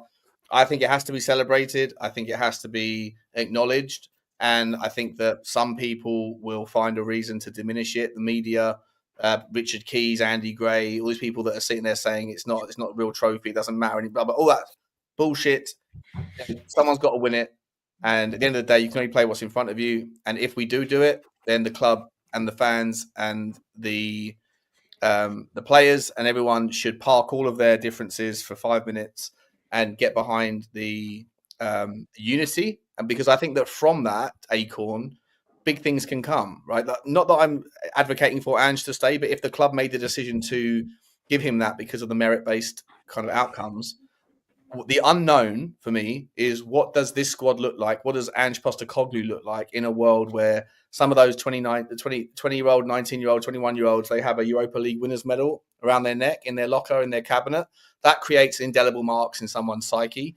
And I think that could be an unknown, that we don't know what that looks like in terms of the wind being in the sails. I still don't want to see Ange take over from next season. But in terms of the way that it should be perceived by the fans, yeah, some people are going to say about time. But either way, it's the third biggest trophy by accolades in football, in club football, and it should be treated as such, because we don't have that many. It's not like we can cherry pick, and we have that many that we can sit there and say it wasn't as good as this or that or the other. The argument that is the Carabao Cup harder to win than the Europa League is an interesting debate that we should probably have at some point. But I think that just on merit and just on the kind of the general scarcity in which Tottenham have had the opportunity to be happy, this should be a moment that everyone should celebrate it for its authentic value, and all of the differences of opinions around what the club should be doing and who should be doing it and all that stuff should be parked for 5 minutes so that everyone can enjoy the moment, because they're so few and far between. Right, listen, I'm going to go then. I'm literally going to have to go after I've had this say, because I have got something to do for my mother-in-law. I don't think anyone can look at this anything other than a moment of genuine progress. Listen, this is, as much as I hate the man, as much as I want change as a manager, Tottenham winning a trophy is what we've all been wanting. And it's like, in the grand scheme of things, the three major ones are obviously in European football. You got the Champions League, and this in domestic football, it's the FA Cup and the Premier League. This will be massive for Spurs. 41 years on from when we last did it. It then becomes how we progress from there. Like Shaun said, the win it. Please God, if we can get it over the line and win it, that hoodoo and that mentality that Spurs can get the job done, Spurs can turn up on the big occasion, and those players will have a medal around their neck, should be exactly what we need to go, right, do you know what, we can do it. When the going gets tough, we can get the job over the line. I think it will be progress, not the progress everyone wants to see. Like, this should be a building block. Should we do it? This should be a building block. And if we do win it, for that moment, for that celebration time, it will be something to celebrate as a club. All fans should come together. Yeah. You listen. You're outside noises of haters of other clubs who try to undermine it for being less relevant because of the circumstances. Fuck that. You're going to have. Right. Sorry, you're going to have Levy outers like me. They'll be delighted. It's a club thing. Well done. You're going to have the Anginers going, oh my God, we told you. It's all going to be once again. Oh, I told you. Enjoy the goddamn moment. Yeah. As a football club, no matter where we stand, owners will come and go, managers will come and go, players will come and go. Everything will come and go. The one constant that will always be there from the day you're born till the day you die is our love for this football club. And if we can't all come together when we win a trophy and put everything aside for that brief time to celebrate and come together and be like, mate, we were here. The trophy drought is over. We have won a European competition. Something to be proud of. We have won a European competition, or one of the top two before that lot down the road have. God knows what they're going to do. Well, actually, I say that they can win the Champions League at the moment, but this should be a time. Forget what I was just saying about the filth. This should be a time where Tottenham Hotspur fans around the world, after some really bad times, from any side of the way you want to look at it, should be like, do you know what? We're Tottenham fans at heart. This is a moment for Tottenham fans to be proud and happy and enjoy the moment. And I just hope we do. But on that note, I am going to let you all go. Shaun, always a pleasure. Maz, always a pleasure. Dan and Nige, thanks for having me on. Cheers, Brian. Safe flight over there, Shaun. I hope you come back with jubilation as opposed to commiserations. Oh, God. I'm going to help by the way, mate. I'll be jubilant. It's fine with me. Have a good evening, everyone. Levy out. Daigle out. See you, mate. And people, please, if you haven't subscribed to Brian, Tottenham on Tour, much appreciated. Thank you very much. Yeah, I think two good responses from Shaun. I agree that for the final, or even now, we should all be together and wanting Tottenham to progress past Bodo Glimt and then obviously win the final. I also agree with Shaun that don't let any of the media or the opposition clubs trying to denigrate our success, saying that the Europa League isn't worthwhile cup winning, to win and all that sort of nonsense. That's just utter rubbish. We should strive to win any competition we're in, aside from those made up friendly competitions that we do pre-season. So totally agree on that front. Whether or not it's actual, I agree with Shaun that in a meritocracy you got to salute the person that wins and brings that medal home for sure. However, I don't think it's an indication of progression. I think that it's a moment in time where a team managed to win a trophy. I don't think the team has progressed because of that, because that would then give the same praise to Juande Ramos for progressing the team under his stewardship, and I don't think that is the case, right? We saw real progression under managers that didn't win anything. So I think those two things can be different attributes. Just like Ange would be the most successful manager doesn't make him the best manager, right? Yeah, correct. Absolutely. Yeah, I totally agree with you on that front. Although I do think that winning trophies does give you a prestige that those other managers don't have. And when our children look back in 40 years' time, when they haven't seen their teams win anything, they're going to think like, do you remember in 2025 when we won the Europa League? And they'll look back on that and they won't give a toss whether Ange was a good manager or not. It's just a tick on in the trophy book or a cup in the cabinet, right? In our dusty trophy cabinet. But yeah, I'm getting tired now and I'm waffling. So if he wins it, I'll celebrate. I'll be on the high street, celebrating his success. Well done to the team and him for doing it. We haven't seen many trophies at Spurs in our short lives. However, does that mean that I think he's progressed Tottenham Hotspur the team? No, I don't think that at all. I'm similar in my mindset, and the fact that if we win, amazing. My son's 20. He's never seen us win anything. He was 4 when we won that League Cup. Can't remember it. I get to celebrate with him, which would be amazing. But is it progression? We'd have to see going forward, wouldn't we?